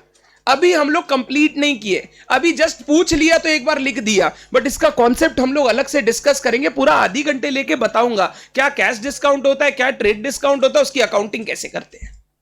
तो अभी एक बार के लिए थोड़ा मेरे को आगे बढ़ने दो, अपने आप ये वर्ड्स वापस आएंगे। जैसे एक वर्ड आया एबनॉर्मल लॉस, ये एबनॉर्मल लॉस के ऊपर पूरा एक आधी घंटे का डिस्कशन है। जब मैं फाइनल अकाउंट्स इन्वेंटरी चैप्टर पढ़ाऊंगा तो उसमें वापस वो चीज आएगी। अभी तो सिर्फ समझाया कि जर्नल पर्सपेक्टिव से क्या करना है। जब वहां पे जाएंगे तो प्रॉपर डिस्कशन करके फिर वहां पे भी जर्नल एंट्री लिखाऊंगा। तो जब उसको इसको कनेक्ट करोगे तुमको देखोगे तुमको इजीली समझ में आ जाएगा। डन है बात? क्योंकि मैं एक्सपेक्ट कर रहा हूं आपको कुछ भी नहीं आता, इसीलिए मैं ये बात बोल रहा हूं। अदरवाइज नॉर्मल तरीके से तो आपको ये सब चीजें पहले से ऑलरेडी पता होनी चाहिए, बट हम लोग ये अज्यूम करेंगे कि आपको कुछ नहीं आता। वेट करो, धीरे धीरे सब आ जाएगा। डन? एक सेकेंड, हम लोग एक ऐसा डायग्राम बनाए थे, देखे थे क्या? ये वाला कहां गया रे? ये देखिए, अकाउंटिंग साइकिल, अकाउंटिंग साइकिल का पहला स्टेप क्या था? ट्रांजैक्शंस को रिकॉर्ड करना। रिकॉर्ड कहां करते हैं? जर्नल। क्या जर्नल का बेसिक समझ में आ गया? अभी मैं ये नहीं बोलूंगा जर्नल पूरा समझ में आ गया, नहीं, वो तो कभी नहीं आएगा। क्यों नहीं? क्योंकि ट्रांजैक्शन जैसे जैसे नए नए आते जाएंगे, पहले उन ट्रांजैक्शन को सीखना पड़ेगा, तब आप जर्नल पूरा सीख पाओगे। जैसे अभी अचानक से मैं तुमको अगर एक चैप्टर का जर्नल पूछ लूं, for example bills of exchange, तुम बता पाओगे? आंसर इज जरूरी नहीं है, क्योंकि सर बिल्स ऑफ एक्सचेंज का अभी मेरे को पूरा बात पता। तो जर्नल का बेस समझ में आ गया। अब जैसे जैसे हम लोग और सीखेंगे, हम लोग जर्नल को और इंप्रूव करते चले जाएंगे। बेस समझ में आ गया, क्या कैसे लिखते हैं समझ में आ गया। अब जर्नल में ट्रांजैक्शन को रिकॉर्ड करने के बाद स्टेप 2 देखो क्या होता है, ट्रांजैक्शंस को क्लासिफाई करना। और क्लासिफाई कहां करते हैं? लेजर में। तो मेरा अब सेकंड स्टेप तुमको क्या पढ़ाना है? लेजर कैसे बनाते हैं वो सिखाना है। अब सुन, सबसे पहले क्लासिफिकेशन या क्लासिफाइंग हम लोग किसको बोलते हैं? ध्यान से मेरी बात सुनना, ये कॉन्सेप्ट टेक्निकल है। तुमने आज तक जैसे सीख रखा है वो प्रोसीजरल था। सर बोलते थे इसको डेबिट में लिख दो, इसको क्रेडिट में लिख दो, धीरे धीरे लर्न होते चला गया, लिखते चले गए। अब ऐसा समझ लो कि तुमको कभी लर्न ना करना पड़े। सुनना ध्यान से।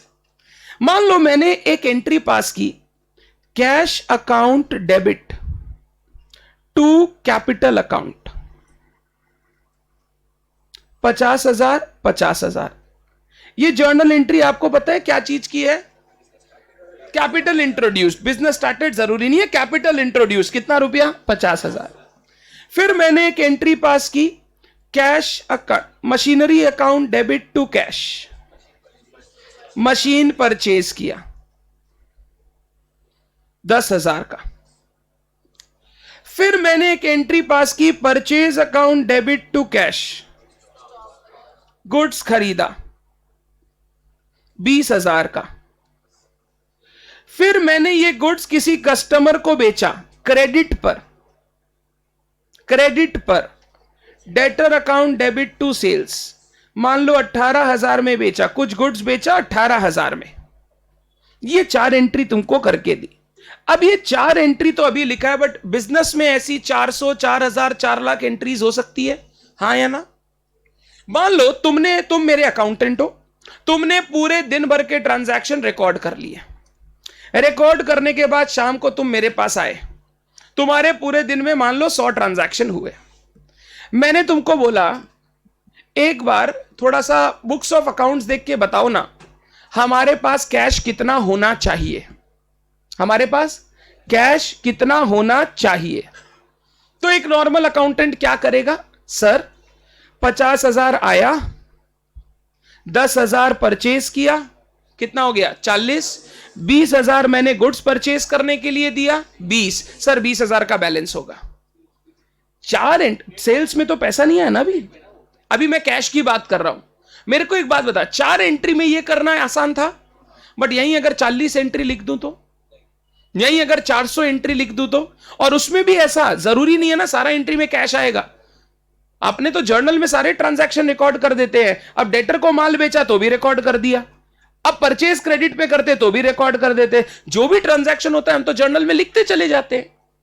अब अगर मैं तुमसे उससे पूछूं कि बता 400 ट्रांजैक्शन के बाद हमारा कैश का बैलेंस कितना होना चाहिए, इट इज डिफिकल्ट कि आप जर्नल को देखकर मेरे को यह बार बार कैलकुलेट करके बताओ कितना कैश बैलेंस हमारे पास होना चाहिए। यह तो एक दिन का बात हुआ। अगर पूरे महीने भर के बाद मैंने तुमसे पूछ लिया बताओ कितना कैश बैलेंस होना चाहिए, तो क्या तुम 10,000 एंट्री को टटोल के मेरे को बताओगे इतना कैश होना चाहिए? No sir. अब क्या होता है ना, जर्नल करने से तो ट्रांजैक्शन एक जगह पे लिख लिया कि हमको पता रहे बिजनेस में क्या क्या हो रहा है, बट अगर अब इससे मेरे को इंफॉर्मेशन निकालना है ना, तो इन ट्रांजैक्शन में को मेरे को क्लासिफाई करना पड़ता है। क्या करना पड़ता है? क्लासिफाई हम लोग करते हैं अकाउंट वाइज। ये जो अकाउंट बना बनाकर ट्रांजैक्शन को क्लासिफाई करते हैं, इसी को हम लोग बोलते हैं लेजर। क्या बोलते हैं? लेजर। मैं क्या बोलूंगा, मैं अपने अकाउंटेंट को बोलूंगा तुम एक काम करना, हमारे लेजर में एक कैश अकाउंट बना ले। लेजर इज अ बुक, उसके अंदर तू ये एक छोटा सा अकाउंट बना ले, जिसको हम लोग क्या बोलेंगे? Cash account. कैश से रिलेटेड जितने भी ट्रांजैक्शन हुए हैं ना, वो सारे इस कैश अकाउंट में रिकॉर्ड करता जा। और उस कैश अकाउंट को बैलेंस करके मेरे को बता दे तेरे पास कितना रुपया आज के दिन होना चाहिए। जब आप ये काम करोगे तो बता फायदा क्या होगा, कैश से रिलेटेड सारी चीजें एक जगह पर आ जाएंगी। अब आप मेरे से कभी भी कैश के बारे में पूछोगे तो क्या हम फटाफट आपको बता पाएंगे? मेरे को जर्नल के बुक को घुमाना नहीं पड़ेगा जिसमें 10,000 ट्रांजैक्शन है। अगर उस 10,000 ट्रांजैक्शन में सिर्फ 500 कैश के ट्रांजैक्शन है तो कैश अकाउंट में सिर्फ कितना दिखेगा? 500 ट्रांजैक्शन। मैं सिर्फ कैश अकाउंट को बैलेंस करूंगा, बता दूंगा मेरे पास कितना रुपया है। अब जर्नल बनाने के बाद 10,000 20,000 ट्रांजैक्शन रिकॉर्ड करने के बाद अगर कोई आपको किसी अकाउंट के बारे में पूछ ले कि बता, मान ले राम से तुम पूरे साल भर में ट्रांजैक्शन करते हो, ईयर एंड पे मैं तुमसे पूछना चाहता हूं बताओ राम से कितना रुपया बाकी है, तो तुम अगर जर्नल से देख देख के राम का एंट्री अलग करोगे, तुम सोच रहे हो कितना टाइम लग जाएगा? उससे बेटर क्या कर सकते हैं, एक राम का लेजर अकाउंट बना लो। लेजर क्या होता है? एक बुक होता है।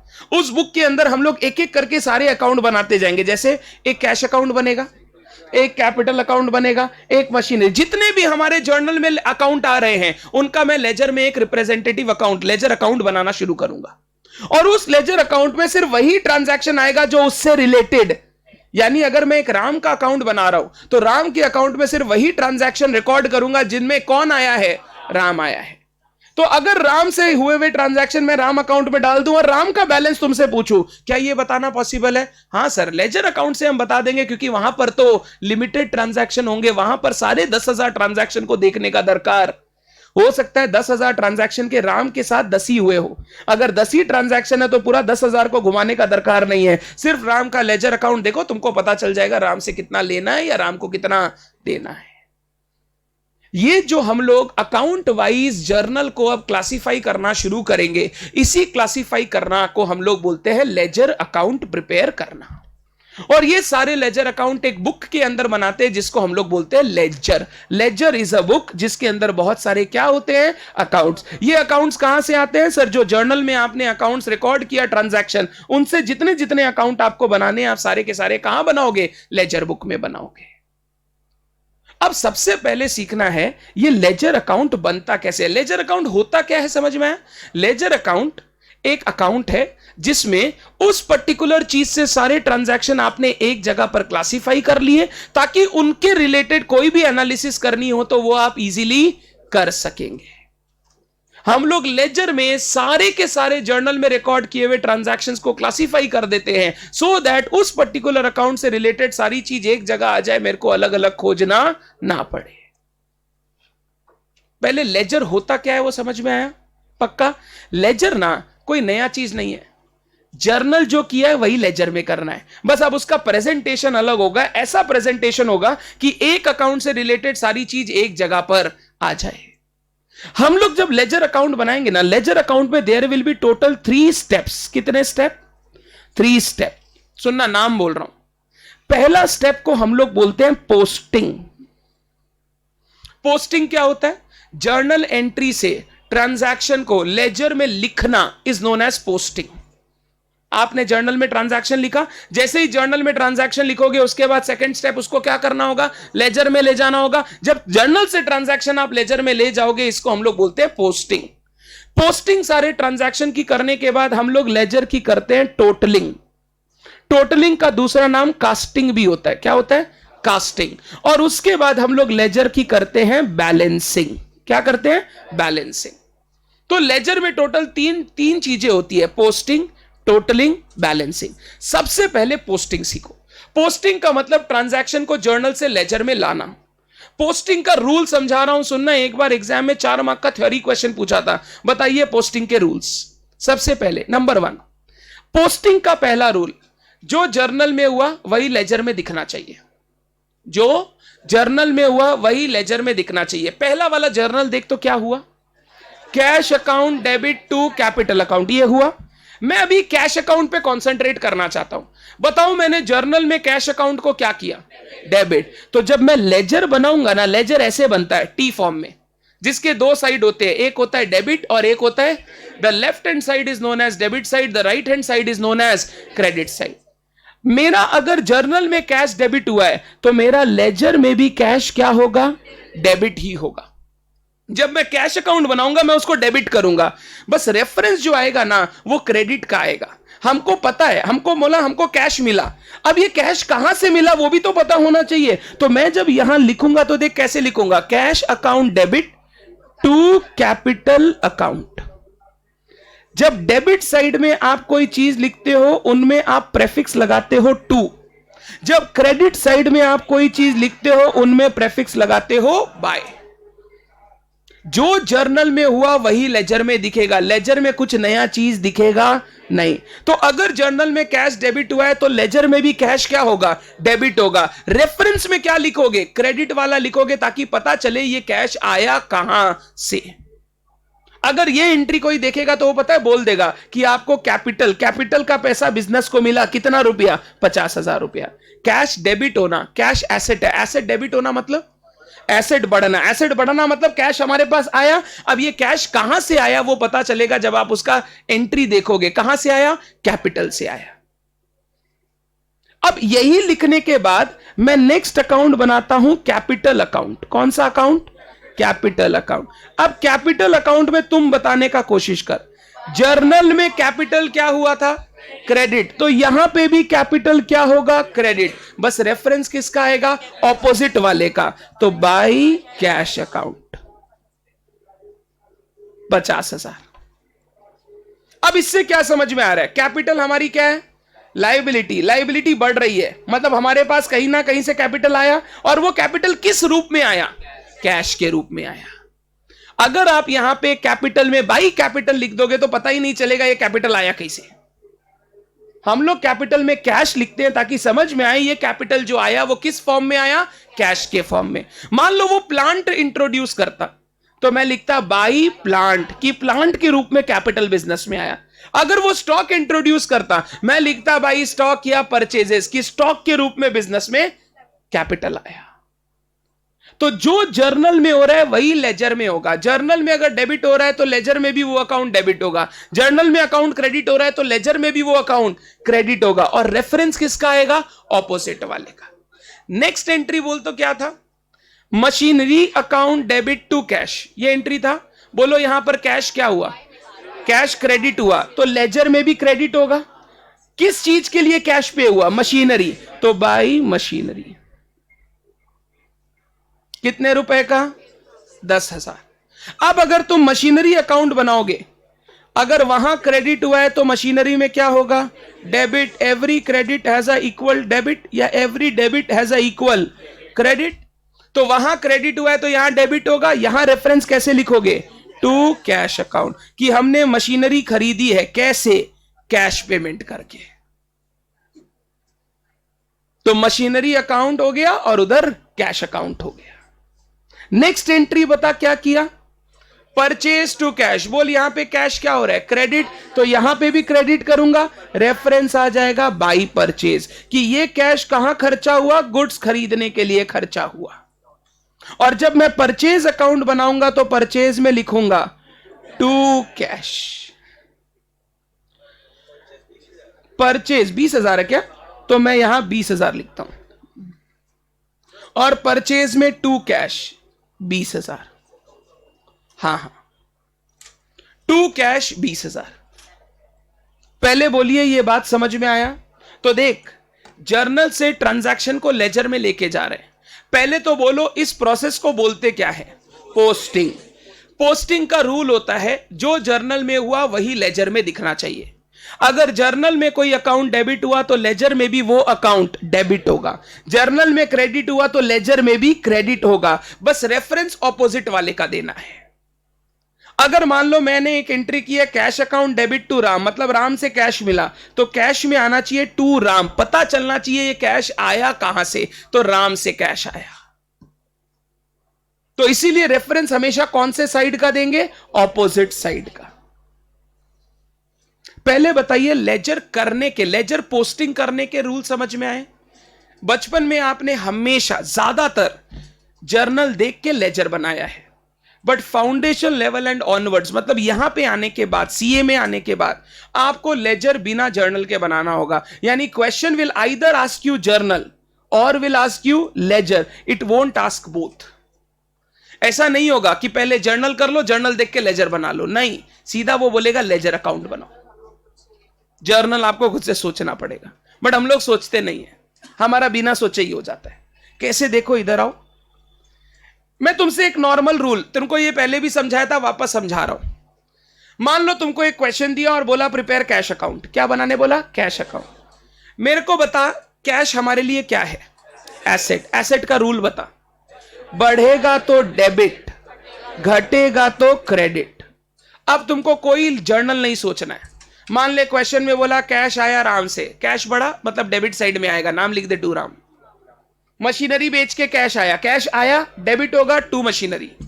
कैपिटल का कैश आया, कैश बढ़ा डेबिट कर दे टू कैपिटल, मतलब सीधा डेबिट करना है, बस नाम लिखते जा जो चीज का पैसा आया। और अगर कम हुआ तो कैश कम होगा तो क्रेडिट करेंगे। शाम को पेमेंट किया भाई शाम, परचेज के लिए पेमेंट किया भाई परचेज, मान ले कोई खर्चे के लिए पेमेंट किया भाई एक्सपेंस, लोन के लिए पेमेंट किया भाई लोन। सोचने का नहीं है, it is as simple as this. मतलब जब मैं लेजर अकाउंट बनाना सिखाऊंगा ना, जब मतलब हम लोग चैप्टर्स में लेजर बनाएंगे, हम कभी सोचने का काम या रटने का काम नहीं करेंगे। हम देखेंगे ये क्या अकाउंट है, उस अकाउंट का नेचर जान के डेबिट क्रेडिट आइडेंटिफाई कर लेंगे, फटाफट एंट्री मार देंगे। पहले बोलिए लेजर में पोस्टिंग का रूल। अभी for the time being in the first 2-3 classes आप जर्नल देख के लेजर बनाना सीख लो। पहले उतना स्पेस आ जाना चाहिए कि हम लेजर फटाफट बना सकें। जब वो सीख जाएंगे तो चैप्टर्स में घुसते ही हम लोग सीधा लेजर अकाउंट, जैसे डेप्रीसिएशन चैप्टर में हमेशा लेजर बनाने बोलेगा prepare machinery account, prepare depreciation account. Bills of exchange chapter में prepare debtor account, prepare BR account, तो वो लेजर बनाने बोलेगा सीधा। जब वो बनाने आएगा ना फटाफट बना लेंगे, बट पहले ये बेसिक तुमको पता होना चाहिए लेजर पोस्टिंग कैसे होता है। डन। ये पंखा का नंबर क्या है? नंबर दिया हुआ कुछ? देखिए दीदी वो 4 नंबर स्विच बंद कीजिए। हाँ डन है बात। पहले बोलिए लेजर का पोस्टिंग समझ में आया? पक्का? पोस्टिंग का रूल बोल। जो ट्रांजैक्शन जर्नल में डेबिट हुआ है, जो अकाउंट जर्नल में डेबिट हुआ है, लेजर में भी वो अकाउंट डेबिट होगा। रेफरेंस किसका आएगा? क्रेडिट वाले का। और जो अकाउंट क्रेडिट हुआ है वो लेजर में भी क्रेडिट होगा। रेफरेंस किसका आएगा? डेबिट वाले का। डन। पोस्टिंग करने के बाद सुन, पोस्टिंग करने के बाद सेकंड स्टेप होता है टोटलिंग। अगर आपको लेजर को बैलेंस करना है, मान लो साल कंप्लीट हो गया, अब लेजर से बैलेंस निकालना है, क्या बचा क्या नहीं बचा, तो आप सबसे पहले उसकी करते हो टोटलिंग। टोटलिंग का रूल देख। पहले जो हैवी साइड है, हैवी साइड को टोटल करो। कैश अकाउंट देखो, बताओ कैश में हैवी कौन है? डेबिट साइड हैवी है, अमाउंट वाइज बोल रहा हूं, नंबर वाइज नहीं, नंबर ऑफ ट्रांजैक्शन वाइज नहीं, अमाउंट वाइज कौन सा हैवी है? डेबिट। डेबिट साइड को पहले टोटल करो और उसी टोटल को नेक्स्ट साइड में भी बैठा दो, ऑपोजिट साइड में। 50,000 उधर टोटल, क्रेडिट साइड में भी 50 बैठा दे। क्या क्रेडिट में 50 है कि कुछ कम है? कम है। अब उसको बैलेंस करना पड़ेगा। इसके लिए हम लोग यूज करते हैं बैलेंस सीडी, बैलेंस बीडी। तो सबसे पहले मैं इधर लिखूंगा by balance CD 20,000, balance carried down, और नेक्स्ट पीरियड में ये वापस आ जाएगा to balance BD 20,000 brought down. अब यहां पे ना बच्चों को कॉन्सेप्ट ही नहीं पता ये क्यों होता है, नहीं पता। अभी मैं तुमसे कुछ पूछता हूं, तुम बताना इसका मतलब क्या है। तो बचपन में पढ़ा हुआ है, ये सब तो किया हुआ है। इसका मतलब बताओ कैश अकाउंट में डेबिट बैलेंस की क्रेडिट बैलेंस? कैश अकाउंट में डेबिट बैलेंस की क्रेडिट बैलेंस? कैश में डेबिट बैलेंस की क्रेडिट बैलेंस? छोड़ो, डेबिट बैलेंस वाले हाथ उठाओ। ठीक है, क्रेडिट बैलेंस वाले हाथ उठाओ। क्रेडिट बैलेंस वाले हाथ उठाओ। इसको डेबिट बैलेंस बोलते हैं। This is not credit balance. करते हैं आप बचपन से, आपने 50 सम बनाए होंगे लेजर बनाने के, बट अगर तुमसे कोई पूछ लेगा इट इज डेबिट बैलेंस और credit balance, you won't answer. समझ बात को। बता मेरे को हैवी साइड। एक सेकंड सिंपल पूछता हूं, तराजू देखा है कभी? तराजू कभी सब्जी खरीदने गए हो? सब्जी खरीदने गए हो तो पहले वो आदमी क्या करता है, तराजू के एक साइड में सब्जी रखता है। जैसे ही सब्जी रखता है वो साइड भारी होके नीचे आ जाता है, फिर उसको बैलेंस करके ऑपोजिट साइड में वो क्या रखता है? बाट रखता है। वो 1 किलो का 2 किलो का बाट रखता है ना बाट, तब जाके वो बैलेंस होता है। तो बैलेंस करने के लिए बाट रखता है। इसका मतलब बाट भारी नहीं है, भारी क्या था? सब्जी भारी था। यहां पे भी वही हो रहा है। बड़ा साइड कौन सा है? डेबिट साइड, ताकि क्रेडिट साइड उसके लेवल पे आ जाए तो मैंने वहां पे बाट रख दिया 20,000 रुपए का। बट इसका मतलब वो क्रेडिट बैलेंस नहीं है। भारी कौन सा साइड था? डेबिट, यानी बैलेंस क्या है? डेबिट। हमेशा बैलेंस आइडेंटिफाई होता है जो भारी साइड होता है उससे। हमारा भारी साइड डेबिट साइड था, तो ये बैलेंस का नेचर भी क्या है? डेबिट। सुनना, ये बता रहा है मेरे पास कैश में 20,000 रुपया बचा हुआ है, हाँ या ना? सर 50 आया था, 30 पेमेंट कर दिया, तो 20 बचा हुआ है। अब तुमको यही तो दिखना चाहिए ना, कैश में 20 बचा हुआ है। कैश क्या है? एसेट। एसेट किस नेचर का होता है? डेबिट नेचर का। तो अगर डेबिट साइड में 20,000 दिखेगा तभी तो पता चलेगा ना तुम्हारे पास 20,000 रुपया कैश है। Asset will always have, necessarily बोल रहा हूं, नेसेसरीली, जनरली भी नहीं। जनरली मतलब कभी कभी, नेसेसरीली मतलब maximum times asset will have debit balance. क्योंकि कैश मेरा एसेट है, तुमको कैश में क्या दिखेगा? डेबिट। बट मैं ये नहीं बोल रहा हूं ऑलवेज, ऑलवेज। कभी कभी क्रेडिट बैलेंस भी हो सकता है। कैश में तो नहीं दिखेगा, बट बैंक में जरूर दिख सकता है। हो सकता है बैंक में जितना रुपया डाला उससे ज्यादा रुपया निकाल लिया ओवरड्राफ्ट फैसिलिटी लेके, तो फिर बैंक में तुम्हारा क्रेडिट बैलेंस दिखाई देगा, क्योंकि तुमको बैंक से पैसा लेना नहीं है, बैंक को पैसा देना है। बैंक को पैसा देना है मतलब ये हमारी लाइबिलिटी। लाइबिलिटी का नेचर क्या होता है? क्रेडिट। तो liabilities will have credit balance. तो अभी ये समझना सीखो, पहले बैलेंसिंग करते कैसे है। बैलेंसिंग करते कैसे है? पहले टोटलिंग करते हैं। टोटलिंग का रूल होता है हैवी साइड को टोटल करो, दोनों साइड लिखो, और जो साइड लाइट है वहां बाट रख दो, मतलब वहां बैलेंस सीडी आ जाएगा। और बैलेंस सीडी नेक्स्ट ईयर क्या बनेगा? Balance BD. कौन से साइड में? ऑपोजिट साइड में। कोई तुमसे पूछे अकाउंट का बैलेंस का नेचर बताओ, तुम हमेशा भारी वाले साइड को बोलोगे। इस कैश में भारी वाला साइड कौन सा था? डेबिट। तो मैं बोलूंगा कैश का 20,000 डेबिट बैलेंस है। अगर भारी साइड होता क्रेडिट तो मैं बोलता क्रेडिट बैलेंस है 20,000 का। डन है क्या बात? पक्का? 100%। इधर देख तो कैपिटल अकाउंट। अब तुम मेरे को हेल्प कर, बड़ा साइड कौन सा? Credit side. तो इसको टोटल किया, दोनों साइड लिख दिया। कौन सा साइड लेस हैवी है, लाइटर है? Debit side. तो इधर बाट बैठाओ, टू बैलेंस सीडी, और ये बन जाएगा बाई बैलेंस बीडी। अब ये कौन सा बैलेंस है? Credit balance. क्योंकि कौन सा साइड भारी है? Credit side. जो साइड भारी है बैलेंस बीडी हमेशा उसी साइड दिखेगा, और बैलेंस बीडी आपको बताएगा लेजर का बैलेंस डेबिट है या क्रेडिट है। हम लोग सीडी को देख के कभी जज नहीं करेंगे, हमेशा बीडी को देख के जज करेंगे बैलेंस डेबिट है या credit. Generally assets will have debit balance, liabilities will have credit balance, capital will have credit balance, expenses will have debit balance, incomes will have credit balance. जिससे बढ़ता है ना, जैसे एसेट बढ़ता है तो क्या करते हो? डेबिट, यानी उसका नेचर क्या है? डेबिट। लाइबिलिटी बढ़ता है तो क्या करते हो? क्रेडिट। लाइबिलिटी का नेचर क्या है? क्रेडिट। ये सब क्वेश्चन ना सीएमए में पूछेगा ऑब्जेक्टिव में। Assets account will have a dash balance, debit balance. Liabilities account will have a credit balance. अगर ये बेसिक चीज भी ध्यान रखोगे ना, 99% गलती होने से बच जाएगा। तुमको पता रहेगा कैपिटल है मतलब क्रेडिट ही आना चाहिए, हाँ या ना? कभी कभी डेबिट भी आ सकता है, मैं ये नहीं बोल रहा हूं डेबिट आ नहीं सकता, आ सकता है, बट 99% टाइम्स क्या दिखेगा? क्रेडिट बैलेंस दिखेगा। क्या टोटलिंग और बैलेंसिंग किसको बोलते हैं? समझ में आया? इसको हम लोग बोलते हैं लेजर अकाउंट का बैलेंस। बैलेंस मतलब, अगर इस बैलेंस को इंटरप्रेट करूं, इसका मतलब 20,000 रुपया मेरे कैश बॉक्स में होना चाहिए। मेरे बुक्स बोल रहे हैं कि मेरे पास अभी 20,000 रुपया होना चाहिए। अब मैं पता है क्या करूंगा? एक बार कैश बॉक्स निकालूंगा, उसमें कैश गिनूंगा। अगर 20,000 है मतलब सब कुछ सही है। अगर मान ले 18,000 निकला, अब 2,000 कुछ हुआ है, जरूरी नहीं चोरी, हो सकता है कोई खर्चा किए रिकॉर्ड करना भूल गए, कुछ भी हो सकता है, बट उस 2,000 का हमको हिसाब मांगना पड़ेगा।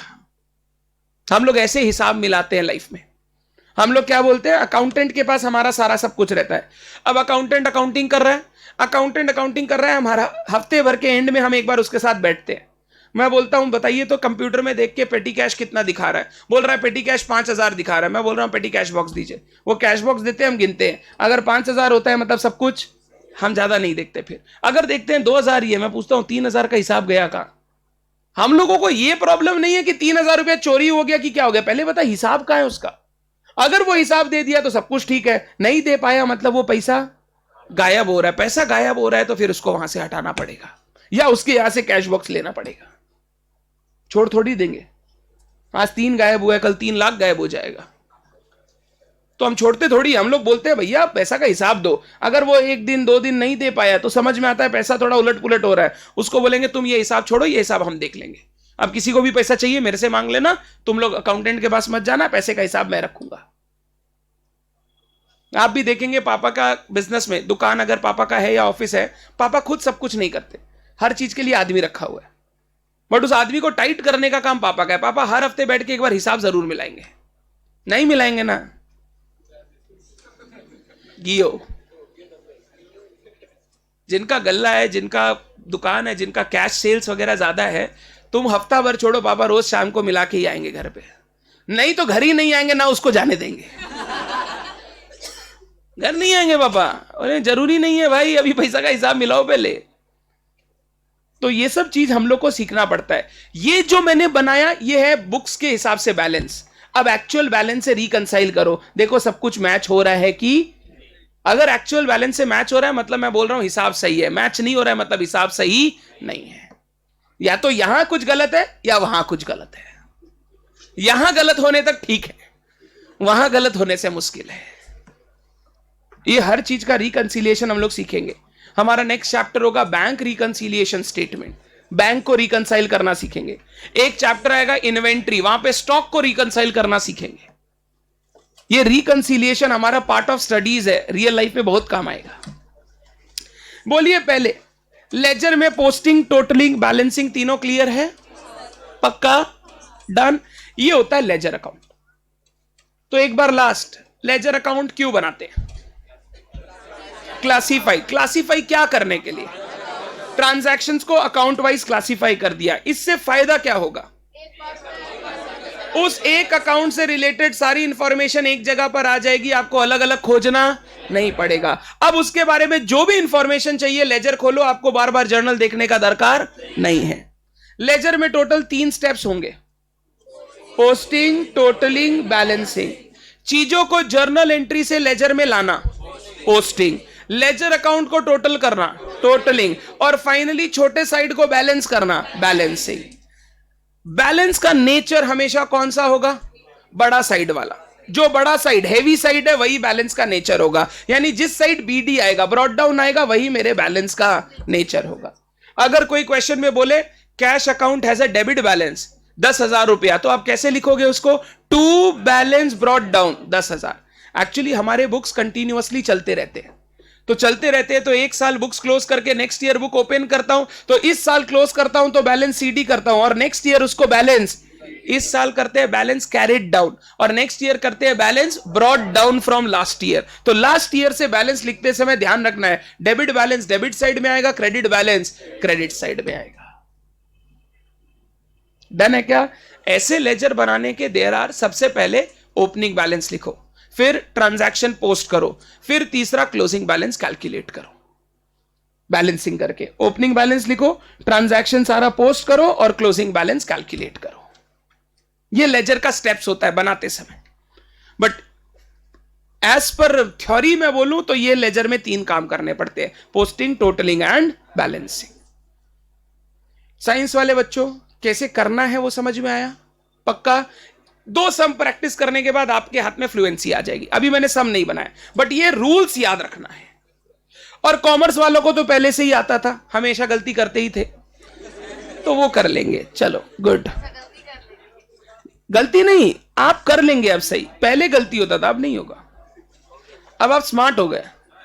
हाँ भाई, ओके, वो बता रहा हूं, बैठ। एक बार मैं इसमें आता हूं, मैं बताता हूं तेरे को, फॉर्मेट में आते हैं। सर अगर दोनों साइड इक्वल हो गया तो मान लो तराजू में एक साइड 1 किलो का वेट रखा, फिर सब्जी रखा, वो भी एग्जैक्टली 1 किलो हुआ, तो फिर क्या करता है, बैलेंस हो गया, निकाल कर दे देता है, कुछ करने का दरकार नहीं और कुछ ऐड लेस नहीं करना। इन दैट केस अगर आपके लेजर में भी दोनों साइड में सेम बैलेंस है, आप उसको टोटल करके छोड़ दो, बैलेंसिंग इज, बैलेंसिंग तभी करते हैं, बैलेंसिंग कब करते हैं, जब एक साइड कम है एक साइड बेसी है, अदरवाइज टोटल करके छोड़ दो, बात खत्म, जीरो बैलेंस बोलते हैं, नो बैलेंस। डन। पढ़ेंगे। क्या हो गया? पंखा का नंबर 2 नंबर बंद कीजिए। नहीं होगा, आप कीजिए ना। मैजिक नहीं, डर। वो मेरे सामने नहीं होगा बंद, मजाक कर रहे हैं। हाँ, दोनों एक्सपेंस होता है,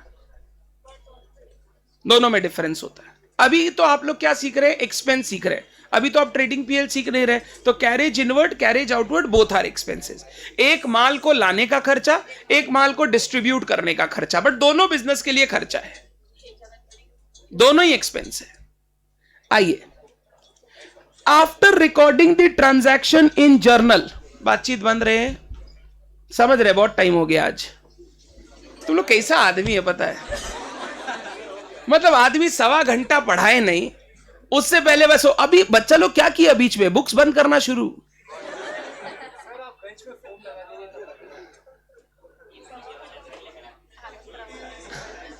चलो, इतना जल्दी क्या है, इसके बाद कौन सी क्लास है? तो बस ठीक है, अभी बहुत टाइम है, नींद आ जाएगा, इतना इंटरेस्टिंग। कुछ अच्छा देखते तो ही तो रात को अच्छा नींद आता है।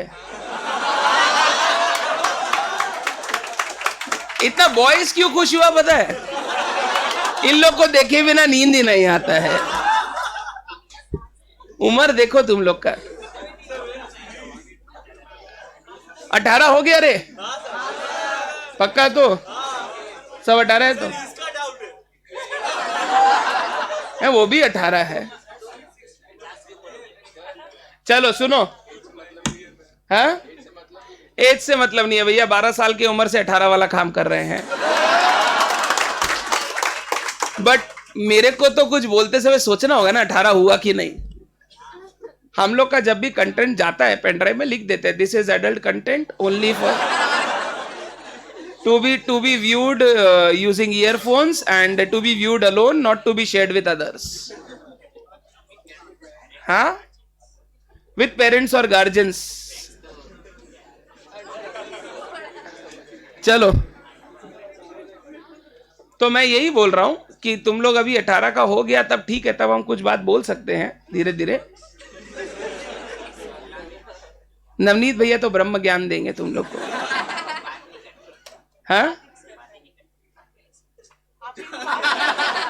नवनीत भैया बात नहीं करते, खाली पढ़ाते हैं। ये क्या बोल रहे हैं तुम लोग, बाक फोन करेंगे अभी, बाक किया अभी वो क्लास ले रहे, एफएम का उठाएगा नहीं।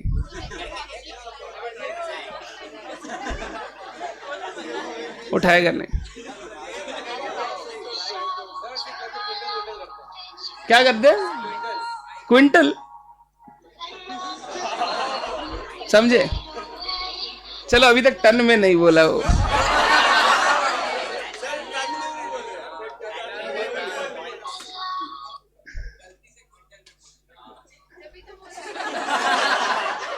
चलो, मेरे को यूज करके वो कोई कॉन्सेप्ट सिखा पा रहा है, गुड। सुना ऐसे सिखाता है ना कि क्विंटल नहीं समझ में आया तो याद करो अविनाश भैया, सुने, हम जानते हैं ये सब।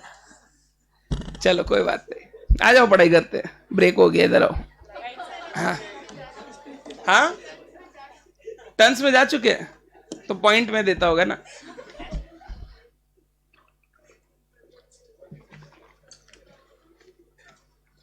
क्या आदमी है, बट वो सच में मजाक नहीं करता है,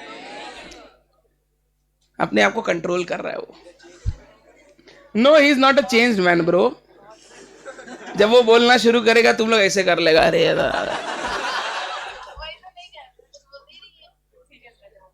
अच्छा लगा, हम बोल देंगे उसको, थोड़ा सा तुम लोग को एंटरटेन करने के लिए, बट ध्यान से उसके सामने फोन मत निकालना।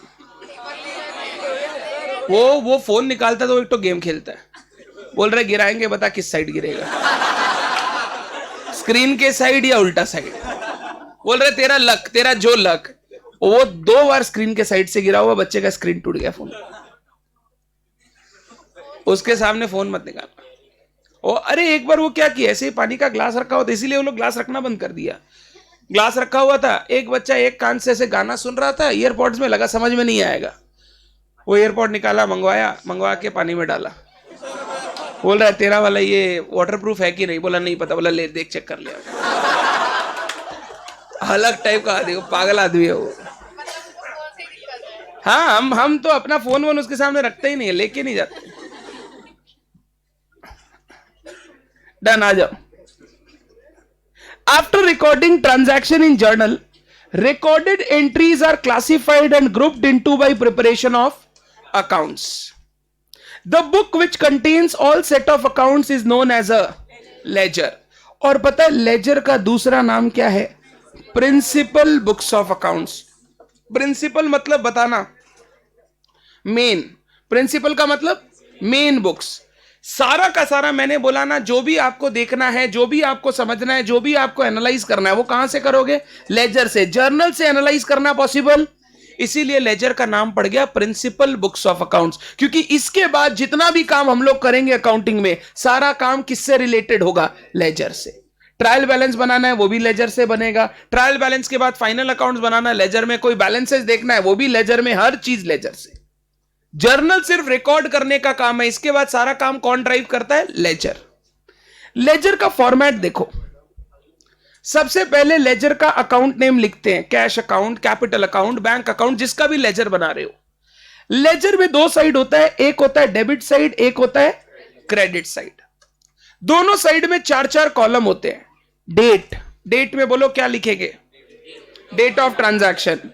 पर्टिकुलर्स में लिखेंगे रेफरेंस, ये ट्रांजैक्शन में क्या हुआ है। जर्नल फोलियो, जैसे जर्नल में लेजर फोलियो था, याद है? वहां पे हम लोग लिख रहे थे कि कौन से लेजर में आपको ये ट्रांजैक्शन दिखेगा। यहां पे हम लोग उस एंट्री का रेफरेंस देंगे। मान लो वो एंट्री नंबर है 420 एंट्री नंबर है, तो यहां पे जब हम लोग उसका पोस्टिंग करेंगे तो जर्नल फोलियो कॉलम में क्या लिख देंगे? 420। पता चलना चाहिए कि वो एंट्री कहां पर हुआ है। कभी भी आपको देखना है तो आप जाकर वो जर्नल एंट्री देखिए, आपको पता चल जाएगा इस ट्रांजैक्शन में हुआ क्या था। आपको वापस कोई बुक्स खोलने का दरकार नहीं है। ये क्रॉस रेफरेंसिंग इसलिए करते हैं क्योंकि लेजर में ना there is no narration. Ledger देख के आपको पता नहीं चलेगा ट्रांजैक्शन में क्या हुआ था। अब ट्रांजैक्शन में क्या हुआ था वो पता चलेगा लेजर जर्नल से। तो जर्नल में जाने के लिए यहां पे हम लोग जर्नल का क्रॉस रेफरेंसिंग कर देते हैं। यहां 420 लिखा, जर्नल में जाके 420 नंबर एंट्री चेक करो, ये मिल जाएगा आपको। ये क्रॉस रेफरेंसिंग हुआ। एग्जाम में कोई काम का नहीं है, रियल लाइफ में काम आता है। फिर हम लोग अमाउंट कॉलम में बोलो क्या लिखते हैं? Amount. Debit side. Credit side में same 4 column, date, particular, journal folio, amount. यानी दोनों साइड में सेम कॉलम्स रहेगा, 4-4 कॉलम, 4-4 टोटल कितना हो गया? 8। Date, particular, journal folio, amount, date, particular, journal folio, amount. Done. Format clear है? इस फॉर्मेट से लेजर बनेगा। Steps in preparation of ledger account, ये एक बार 4-5 मार्क का थ्योरी क्वेश्चन एग्जाम में पूछा था। लेजर अकाउंट्स बनाने के स्टेप मेरे को बोलो। स्टेप 1 क्या है? पोस्टिंग। पोस्टिंग मतलब होता है इंटरिंग अ ट्रांजैक्शन या showing a transaction in ledger account from, कहां से बोलो? Journal. Entering a transaction in ledger account from journal. इसका रूल क्या होता है? The account debited in journal, जो जर्नल में अकाउंट डेबिट किए थे will be debited in ledger. जो जर्नल में हुआ था डेबिट वो लेजर में भी डेबिट होगा। Reference is given, reference is given of the opposite side, मतलब कौन सा side? Credit side. And vice versa. Vice versa मतलब समझते हो, उल्टा। तो जो अकाउंट वहां क्रेडिट हुआ है लेजर में भी वो अकाउंट क्रेडिट होगा। रेफरेंस किसका आएगा? डेबिट वाले का। सबसे पहले ट्रांजैक्शन हम लोग ऐसे पोस्ट करेंगे, पोस्टिंग के बाद टोटलिंग। बोलिए इसका रूल क्या था?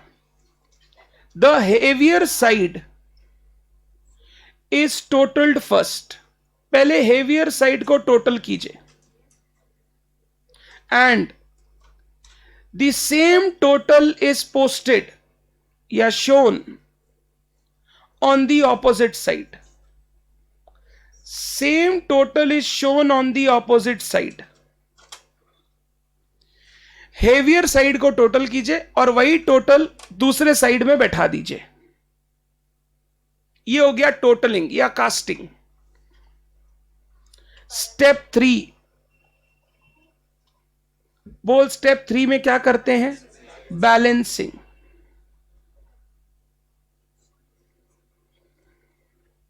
Step 3, balancing.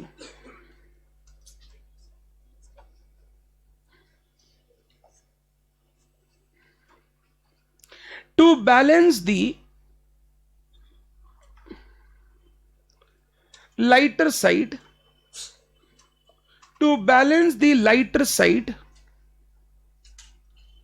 we show the difference amount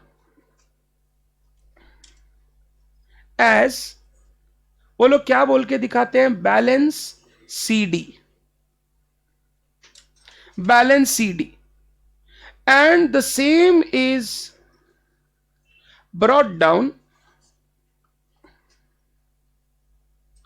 in the next period. Same is brought down in the next period on the opposite side. Opposite side में बोलो कैसे आएगा वो? Balance BD।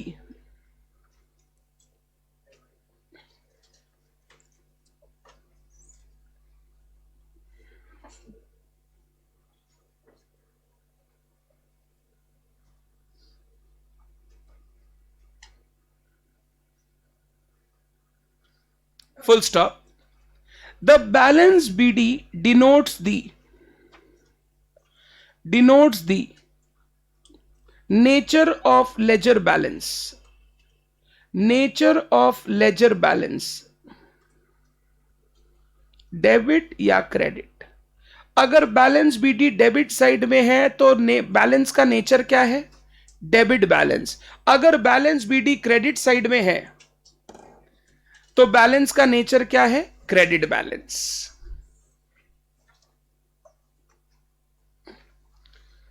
To balance the lighter side, we show the difference amount as balance CD and the same is brought down in the next period on the opposite side as balance BD.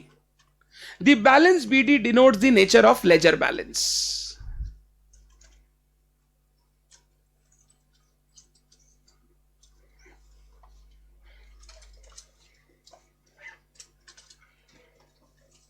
इसके बाद गलती नहीं होना चाहिए कभी भी। आप laser का अगर बैलेंस बता रहे हो तो बैलेंस के साथ हमेशा उसका नेचर बताओगे। जैसे मैं तुमको बोला बता राम अकाउंट में बैलेंस कितना दिखा रहा है, तुम मेरे को बोला 10,000। अब 10,000 पाना है या 10,000 देना है वो पता चलेगा बैलेंस डेबिट है या क्रेडिट। डेबिट बैलेंस मतलब मेरे को उससे पैसा लेना है, एसेट। क्रेडिट बैलेंस मतलब मेरे को उसको पैसा देना है। तो अगर मैं तुमसे पूछ रहा हूं राम अकाउंट का बैलेंस बता, तुम 10,000 बोल दिया और चुप हो गया, ये गलत है। तुमको बोलना होगा 10,000 डेबिट बैलेंस या 10,000 क्रेडिट बैलेंस। उससे हमको पता चलेगा 10,000 लेना है कि 10,000 देना है। क्लियर है बात? तो balance of a ledger account जब भी बोलोगे हमेशा नेचर के साथ बोलोगे, डेबिट या क्रेडिट। बैंक अकाउंट में क्या बैलेंस है? तुम बोला 10,000। अब मैं पूछ रहा हूं 10,000 डेबिट या 10,000 क्रेडिट। जनरली कुछ नहीं बोलते हैं तो हम लोग मानते हैं asset will have a debit balance, यानी बैंक में 10,000 रुपया होगा। But there can be sometimes कि 10,000 में नेगेटिव बैलेंस हो, तो वो पढ़ना आना चाहिए कि 10,000 क्रेडिट बैलेंस। क्रेडिट बैलेंस मतलब नेगेटिव बैलेंस बैंक के लिए। लिख लिया सबने? लिखते समय फास्ट रहा करो। The balance BD denote the nature of ledger balance, debit और credit. The balance brought down denote the nature of ledger balance.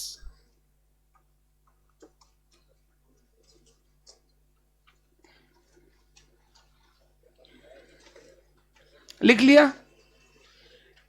किसी का पहला पेज में कुछ छूटा हुआ है? एक सेकेंड।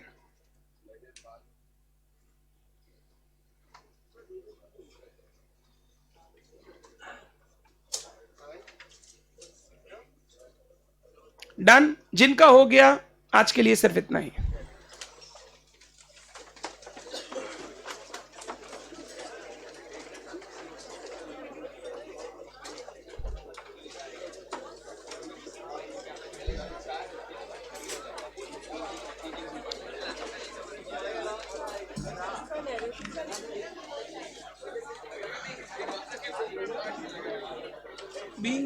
आपने इसका ये लिखा ना, being stock destroyed and insurance claim admitted.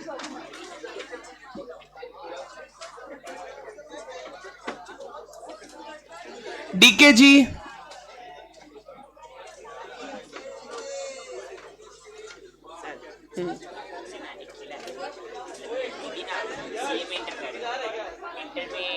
Costing और अकाउंटिंग का ली 180 डेज 120 डेज का लिखा 10,000 पड़ा था उसको 60 डेज का 180 डेज का भी 11,000 लेना तो 1,000 एक्स्ट्रा लेके हो सकता है ऐसे 2 महीने का। उसका एक्सटेंशन का एक पॉलिसी है, वो बोल मेल करने, मेल में बता देंगे ना सर। आप स्टार्ट हो गया ना, वो तेरे को सीरियल की डाल के एक्टिवेट करना। वो आप बताया था, पता चला।